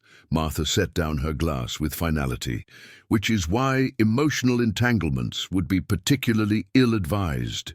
The warning seemed unnecessary given the nature of their relationship, but Colton recognized it as Martha's way of maintaining clear boundaries. Understood. Our partnership remains practical, not personal. Precisely. Martha rose, signaling the end of their conversation. Richard leaves tomorrow at noon. I suggest we maintain a low profile until then. His departure should give us at least 2 weeks of relative peace before we need to address the Denver visit. As Martha left the library, Colton remained, finishing his bourbon slowly. The comment about emotional entanglements lingered in his mind. Did Martha sense some shift in his attitude toward her? Had his concern for her welfare translated as something more intimate than their arrangement warranted? He dismissed the thought. Their partnership was founded on mutual benefit and practical necessity, not emotional connection. The growing respect he felt for Martha, her courage in facing her diagnosis, her meticulous planning, her unwavering dignity, was natural given their circumstances. Nothing more. Yet, as he returned to the caretaker's cottage that night, Colton found himself increasingly invested in Martha's welfare beyond the terms of their contract. The realization was unsettling, suggesting complications neither of them had anticipated when entering their arrangement. What he couldn't know then was that Martha's revelation about her health condition, significant as it was, represented only the first layer of truth to be uncovered. In the days ahead, he would discover that Martha Blackwell harbored deeper secrets, ones that would fundamentally alter his understanding of their arrangement and his role in her carefully constructed endgame. The week following Richard's departure passed in relative calm. Colton settled into his role managing Willow Creek Estate with growing confidence, while Martha maintained her usual schedule of correspondence, business calls, and oversight of the breeding program. To the casual observer, nothing had changed in their arrangement, but beneath the surface, subtle shifts were occurring.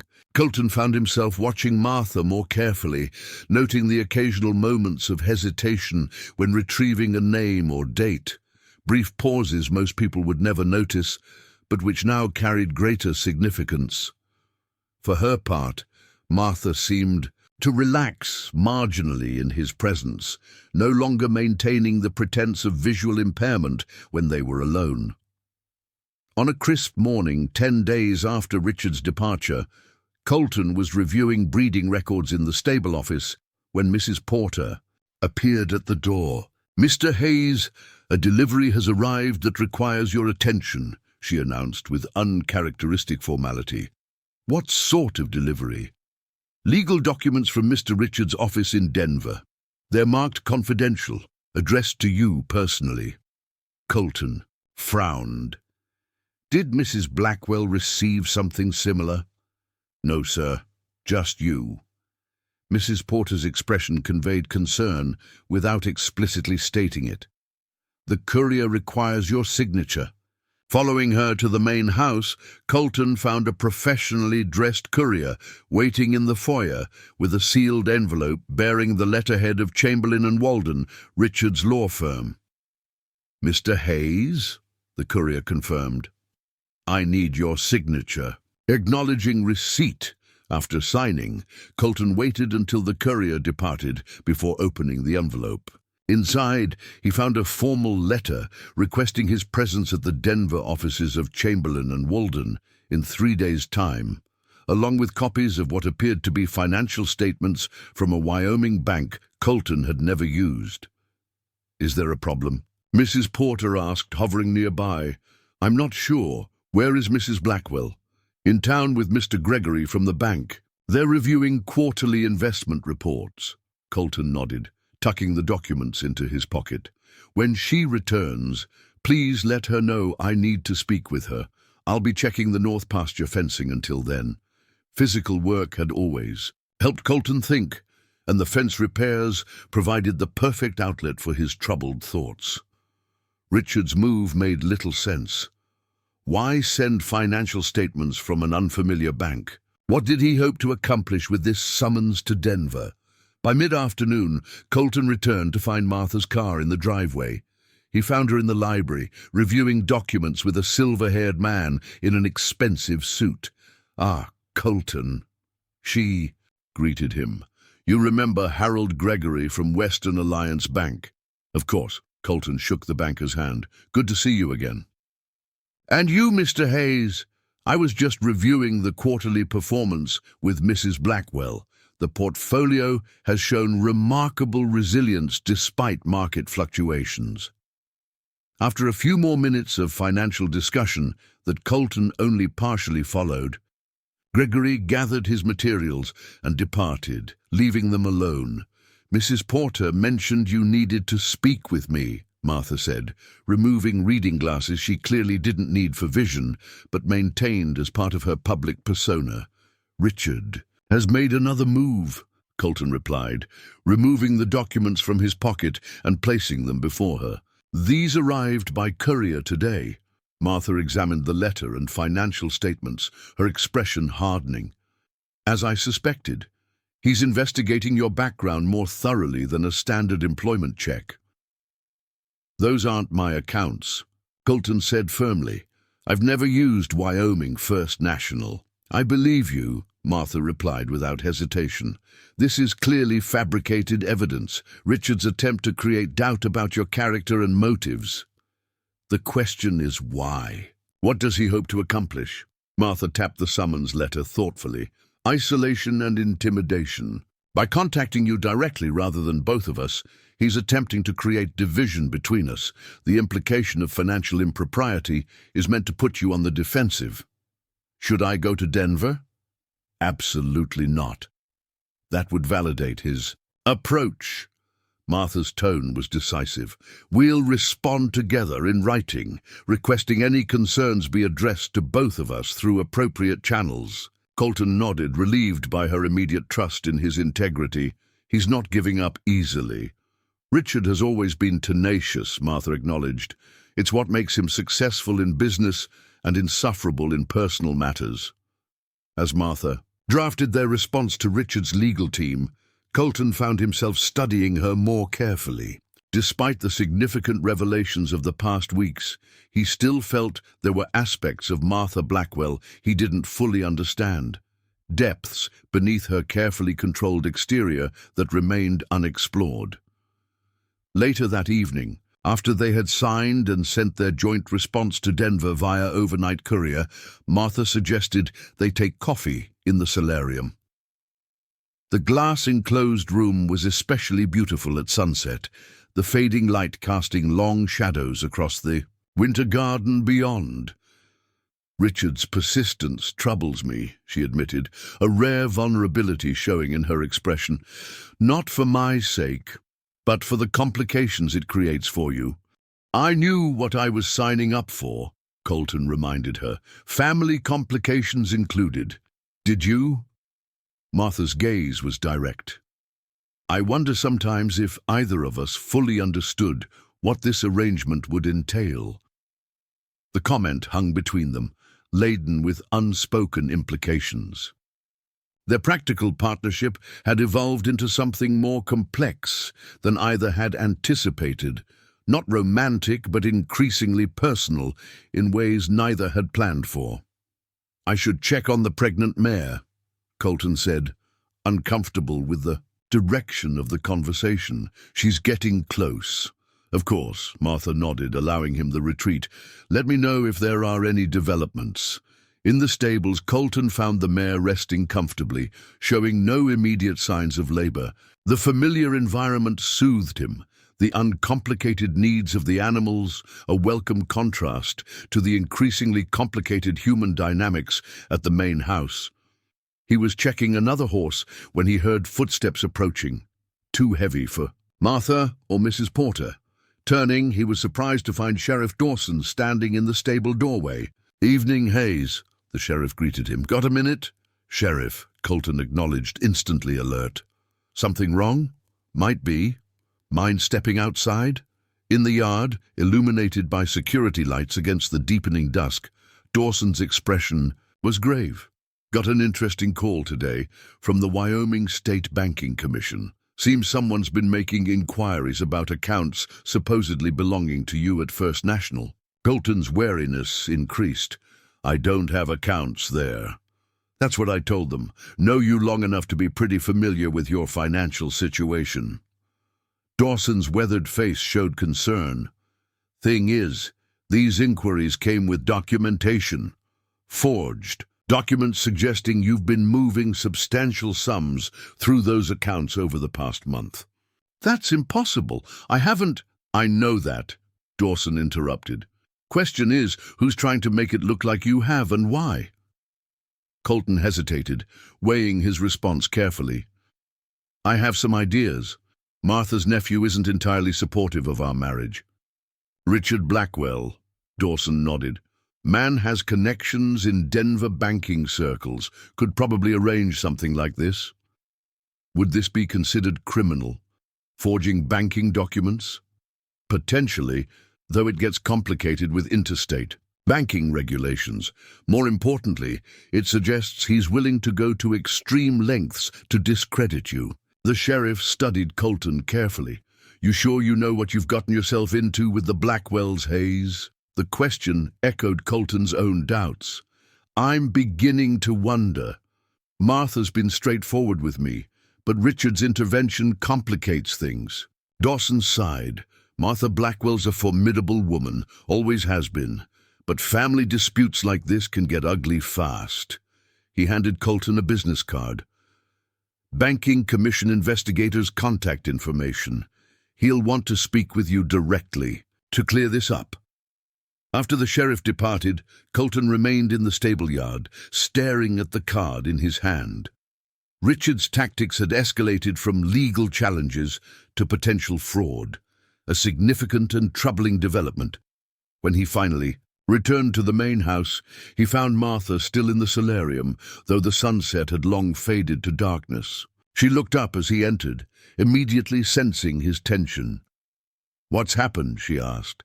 Colton explained Sheriff Dawson's visit and the forged banking documents, watching carefully for her reaction.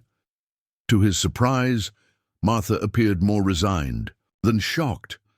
"I underestimated Richard's determination," she said quietly, "or perhaps overestimated his ethical boundaries."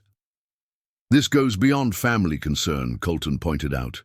"Forging financial records is potentially criminal and nearly impossible to prove, particularly given his connections." Martha shook her head. "Richard has always believed the ends justify the means, especially when he's convinced he's right." We need to address this directly, Colton insisted. If he's willing to fabricate evidence, what might he do next? Martha was silent for a long moment, seemingly weighing options in her mind. Finally, she met his gaze with renewed resolve. You're right. This requires a more direct approach. She reached for the house phone on the side table. It's time I spoke with Emily, Richard's wife. Will she have any influence? More than you might imagine. Emily has always been the moderating force in their marriage. Richard respects her judgment, even when it contradicts his own. The call was brief, but intense, with Martha explaining the situation in measured tones that nonetheless conveyed the seriousness of the circumstances. When she hung up, her expression showed cautious optimism. Emily was unaware of Richard's actions. She's disturbed by the escalation and has promised to intervene. Can she be trusted? In this, yes. Emily has a strong moral compass and legitimate concern for family harmony. She also has significant influence through her family's connections to the bank's board of directors. Colton wasn't entirely convinced, but nodded acknowledgement. And in the meantime, we document everything, every communication, every unusual occurrence, and we accelerate our preparations for managing my condition in case Richard's actions force our timeline. The implications were clear. Martha feared her nephew might succeed in challenging her autonomy sooner than they had planned for. The thought of it clearly troubled her deeply, an unusual crack in her normally composed demeanor. We won't let that happen, Colton assured her, surprising himself with the conviction in his voice. Whatever it takes, you'll remain in control of your life and home for as long as possible. Martha studied him, something unreadable in her expression. Your commitment goes beyond our arrangement, doesn't it? The question caught him off guard. I suppose it does. Your dignity matters to me, not just because of our contract. Curious, she mused. Neither of us anticipated that, I think. Before Colton could respond, Mrs. Porter appeared in the doorway, her usually stoic expression replaced by agitation. Ma'am, there's a call from the Cheyenne Hospital. It's about Mr. Richard. He's been in an accident on his way back from Denver. Martha rose immediately. How serious? They wouldn't provide details over the phone, ma'am. Only that he's in surgery, and you're listed as his emergency contact. Martha turned to Colton, her decision immediate. We need to go to Cheyenne. Now. The 3-hour drive to Cheyenne Regional Medical Center was tense and largely silent. Martha made several calls to Emily, who was arranging a flight from Denver, to Richard's office to inform his partners, and finally to her attorney to discuss potential medical decisions she might need to make as Richard's closest relative in proximity. At the hospital, they were directed to the surgical waiting area where a somber-faced doctor met them. Mrs. Blackwell? I'm Dr. Winters, the attending trauma surgeon. How is he? Martha asked, her composure remarkable given the circumstances. Stable, but critical. Mr. Blackwell suffered multiple injuries when his vehicle left the highway, broken ribs, punctured lung, and significant head trauma. We've relieved the intracranial pressure, but he remains unconscious. Prognosis? 2. Early to say, definitively. The next 24-48 hours will be crucial. Dr. Winters hesitated. You should prepare for the possibility of difficult decisions ahead. As the doctor departed, Martha sat heavily in a waiting room chair, the implications settling over her. Despite their differences, Richard was family, her only living blood relative. The potential loss clearly affected her deeply. Colton sat beside her, unsure what comfort he could offer. Emily should arrive within a few hours. Would you like me to arrange accommodations nearby? Martha nodded absently, her mind clearly elsewhere. This changes everything, she murmured almost to herself. If Richard doesn't recover fully... She didn't complete the thought, but Colton understood the implications. Richard's accident dramatically altered their situation. removing the immediate threat to Martha's independence while potentially creating new complications if she needed to assume responsibility for his care or business affairs. As they settled in for the long night ahead, Colton realized that once again the parameters of their arrangement were shifting in ways neither could have anticipated. What had begun as a simple exchange, shelter and security for assistance and protection, had evolved into a complex partnership facing increasingly complicated challenges.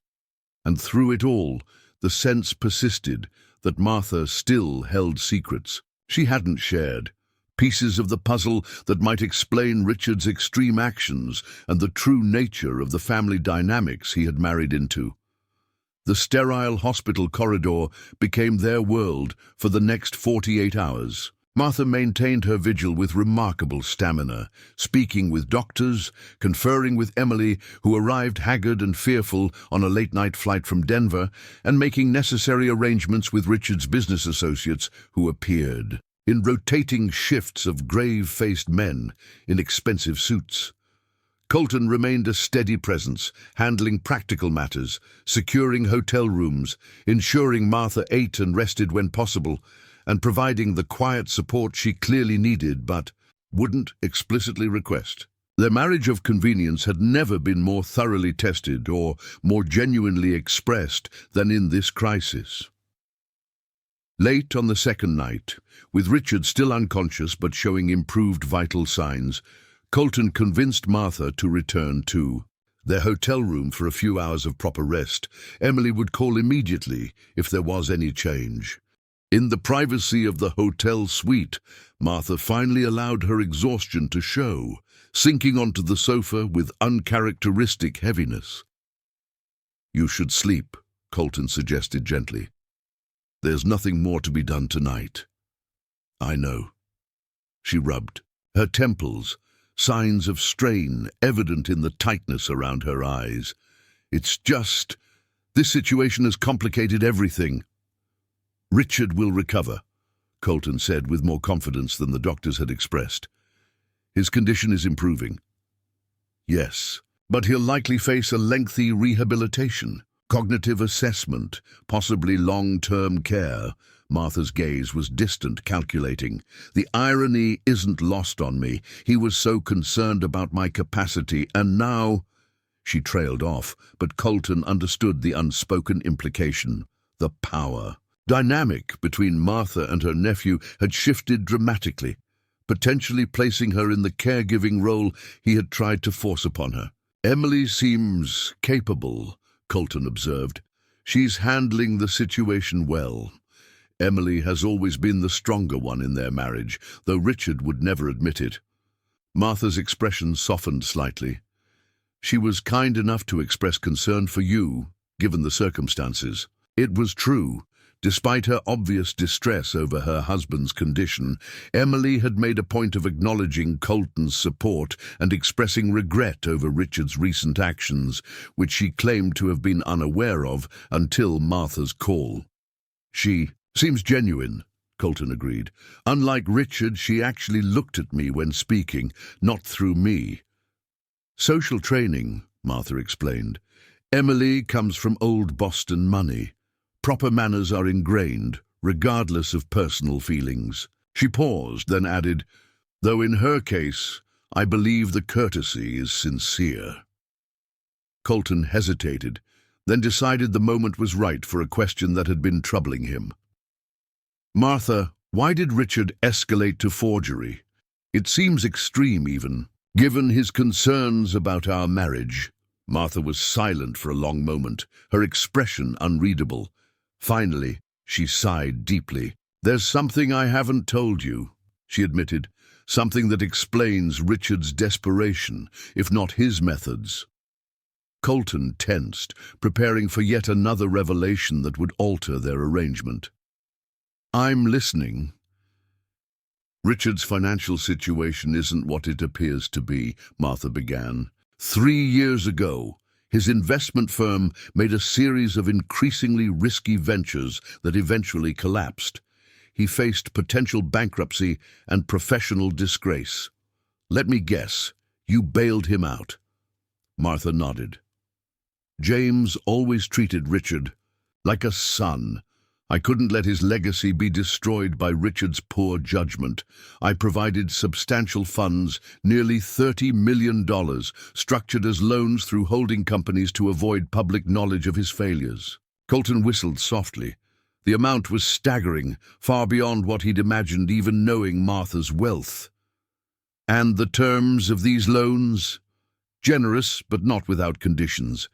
The primary stipulation was that I would retain complete control of my affairs and estate planning. Richard agreed readily at the time, desperate for the rescue. Understanding dawned. But now your Alzheimer's diagnosis threatens that arrangement. If you're declared incompetent, the loans could potentially be restructured or even forgiven. Entirely. If Richard gained control as my guardian, Martha confirmed, my medical condition created an unexpected opportunity for him to escape financial obligations he struggled to meet. That explains the urgency and the extreme tactics, Colton said, pieces finally falling into place. He's not just concerned about your welfare, he's fighting for his financial survival.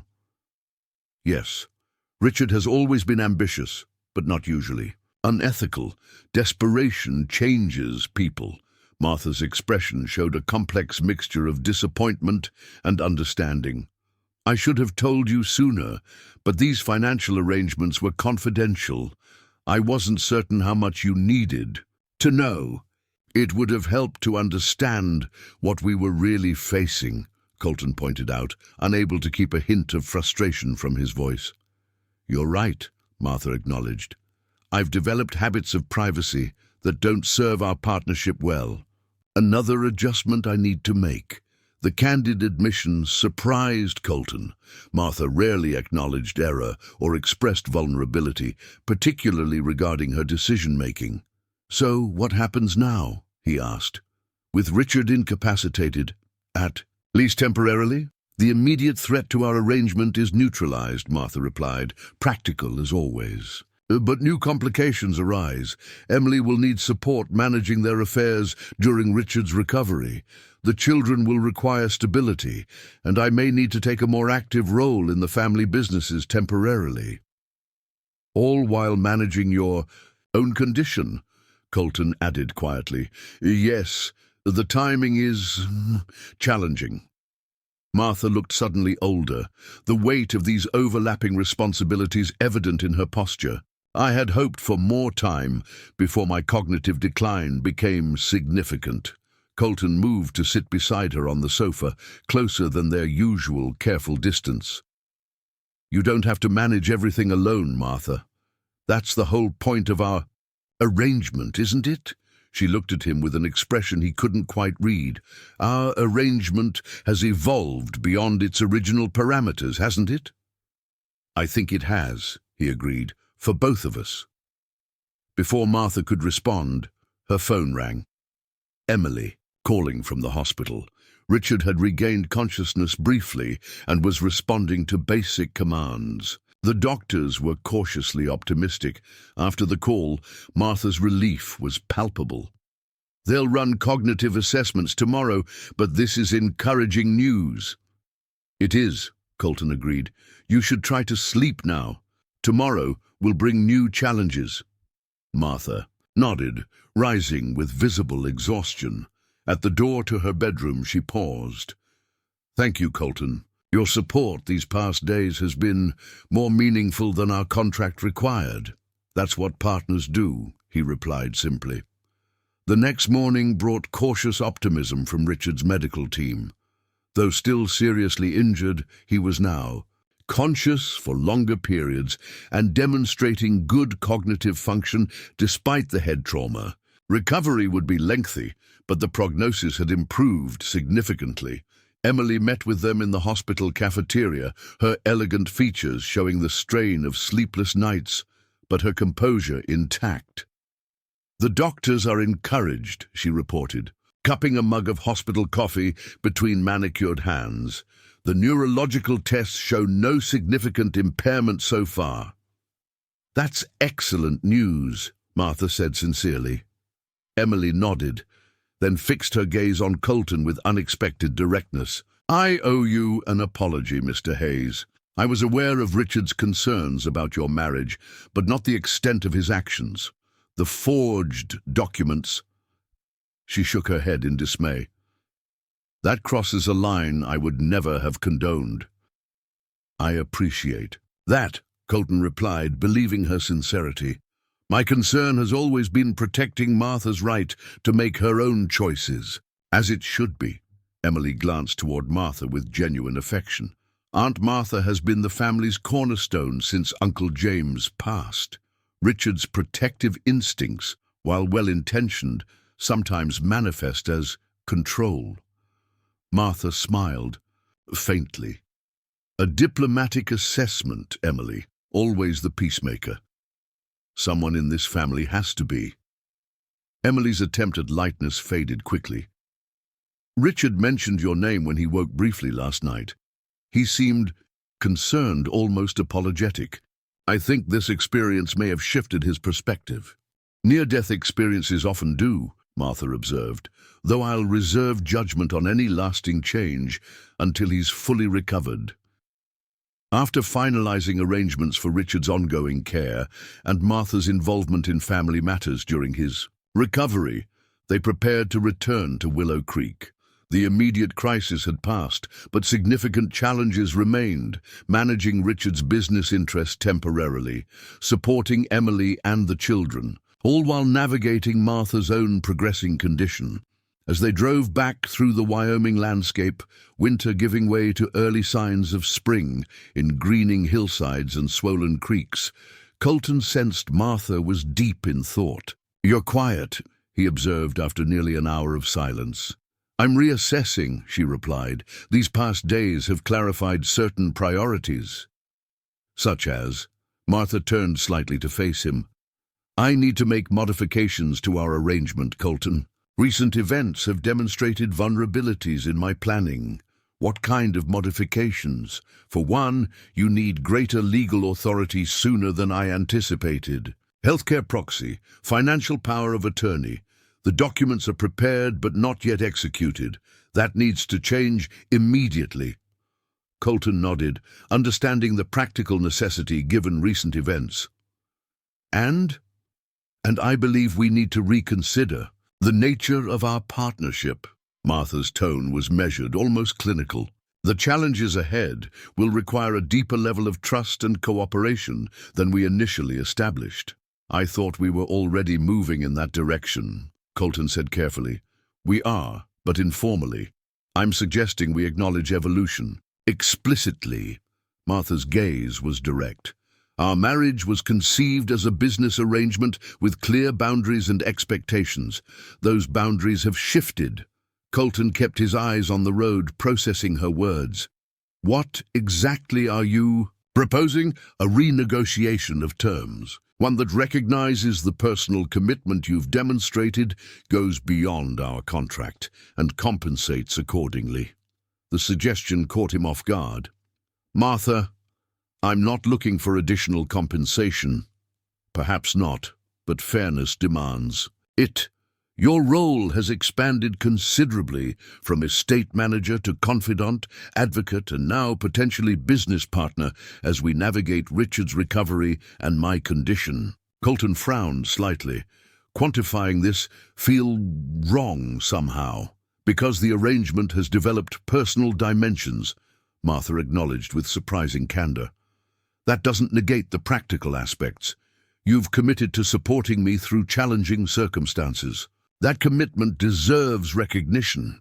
As they approached Willow Creek Estate, Colton finally responded, "I'll consider your proposal, but I'm not comfortable discussing financial adjustments right now. Let's focus on getting you home and settled first." Martha accepted this with a nod. "A reasonable approach. We have time."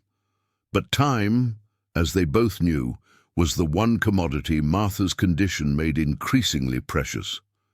Back at Willow Creek, they were greeted by Mrs. Porter, who had managed the estate efficiently in their absence. Life resumed its rhythm. Colton overseeing the spring breeding season, Martha balancing estate management with new responsibilities, helping Emily navigate Richard's business affairs during his recovery. 2 weeks after their return, on a mild spring morning with the first wildflowers dotting the pastures, Colton found Martha in the garden, supervising the planting of new rose bushes. She looked up as he approached, shading her eyes against the morning sun. "The Jensen auction catalogue arrived," he reported. "3 of our yearlings are featured prominently." "Excellent. That should attract the right buyers." Colton hesitated, then added, "I've been thinking about your proposal."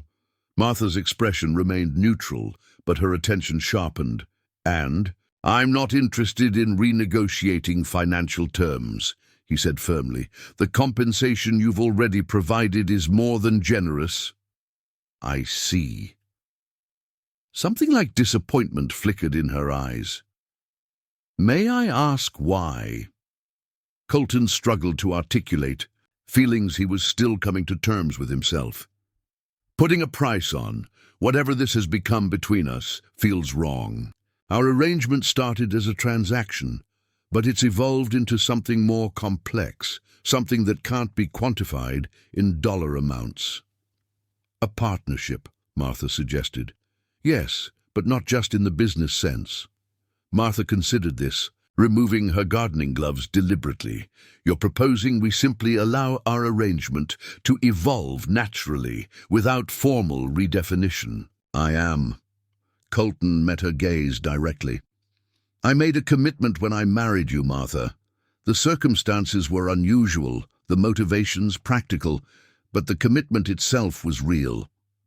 I'll honor that, regardless of how our situation changes." For a moment, Martha's carefully maintained composure slipped, revealing genuine emotion in her eyes. "That's not what I expected." "It surprised me too," Colton admitted with a slight smile, "but these past weeks have made one thing clear. I'm invested in your welfare beyond any contract. I want to see you through whatever comes next, not because I'm obligated, but because I choose to." Martha was silent for a long moment, processing his words. When she finally spoke, her voice held a warmth he rarely heard. "In that case, I accept your terms, Mr. Hayes. We'll proceed as partners, in the fullest sense."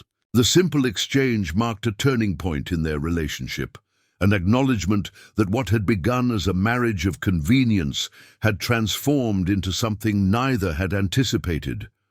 A genuine partnership founded on mutual respect, shared purpose, and perhaps most surprisingly, a deep personal connection that transcended their practical arrangement. As spring bloomed fully across Willow Creek Estate, bringing new foals to the breeding program and renewed activity to the land, Colton and Martha settled into their evolved relationship with the same practical approach that had characterized their initial arrangement. They faced the challenges of Martha's condition together, implementing systems and supports to maintain her independence as long as possible, while preparing realistically for the progression to come. Richard's recovery progressed slowly but steadily, and with it came an unexpected shift in family dynamics. The near-death experience had indeed altered his perspective, as Emily had suggested. While he maintained concerns about Martha's condition, his approach softened considerably. When finally told of her Alzheimer's diagnosis during a carefully planned family meeting 3 months after his accident, his response was compassion rather than control. "Why didn't you tell me?" he asked Martha, the question holding genuine hurt rather than accusation. "Because I feared you would use it to take over my life rather than support my choices," she replied honestly. Richard had absorbed this with uncharacteristic humility. "I've given you reason to fear that. I'm sorry, Aunt Martha. The reconciliation wasn't immediate or complete. Too much had transpired for simple resolution, but it marked the beginning of healing in the family." Richard's financial obligations to Martha remained, but with new arrangements that acknowledged both his recovery needs and her progressive condition. Through it all, Colton remained steadfast, his initial desperation and financial need long since replaced by genuine commitment to the unusual family he had joined. The starving cowhand, who had married a 72-year-old widow for shelter, had found something he'd never expected: purpose, connection, and a place where he truly belonged. One evening in late summer, as they sat on the porch, watching the sunset paint the Willow Creek Valley in gold and crimson, Martha took Colton's hand, a rare physical gesture that spoke volumes. "I've been thinking about how strange life's paths can be," she said thoughtfully. "If you hadn't been desperate for work that day, if I hadn't received my diagnosis, if Sheriff Dawson hadn't suggested you—" A series of unfortunate circumstances that led to something neither of us expected. Colton completed her thought. Martha nodded. The most genuine things sometimes grow from the most artificial beginnings. As they sat in companionable silence, watching daylight fade into dusk, both acknowledged the truth without needing to speak it aloud. Their marriage of convenience had become the most authentic relationship either had known. A partnership forged in necessity but sustained by choice, facing an uncertain future with shared strength and purpose. Their story had no fairy tale ending. Martha's condition would progress inevitably, bringing challenges neither could fully prepare for. But they would face those challenges together, their unusual beginning having evolved into something rare and precious, a bond stronger than convenience, more enduring than contract, and more valuable than any inheritance. The starving cowhand had indeed discovered the bank owner's widow's real identity, not just as a wealthy woman with a progressive condition, but as a formidable partner worthy of his loyalty, respect, and ultimately his heart. And in that discovery, he had also found himself, no longer defined by desperation or circumstance, but by the choice to honor a commitment that had transformed them both. Up next, you've got two more standout stories right on your screen. If this one hits the mark, you won't want to pass these up. Just click and check them out. And don't forget to subscribe and turn on the notification bell so you don't miss any upload from us.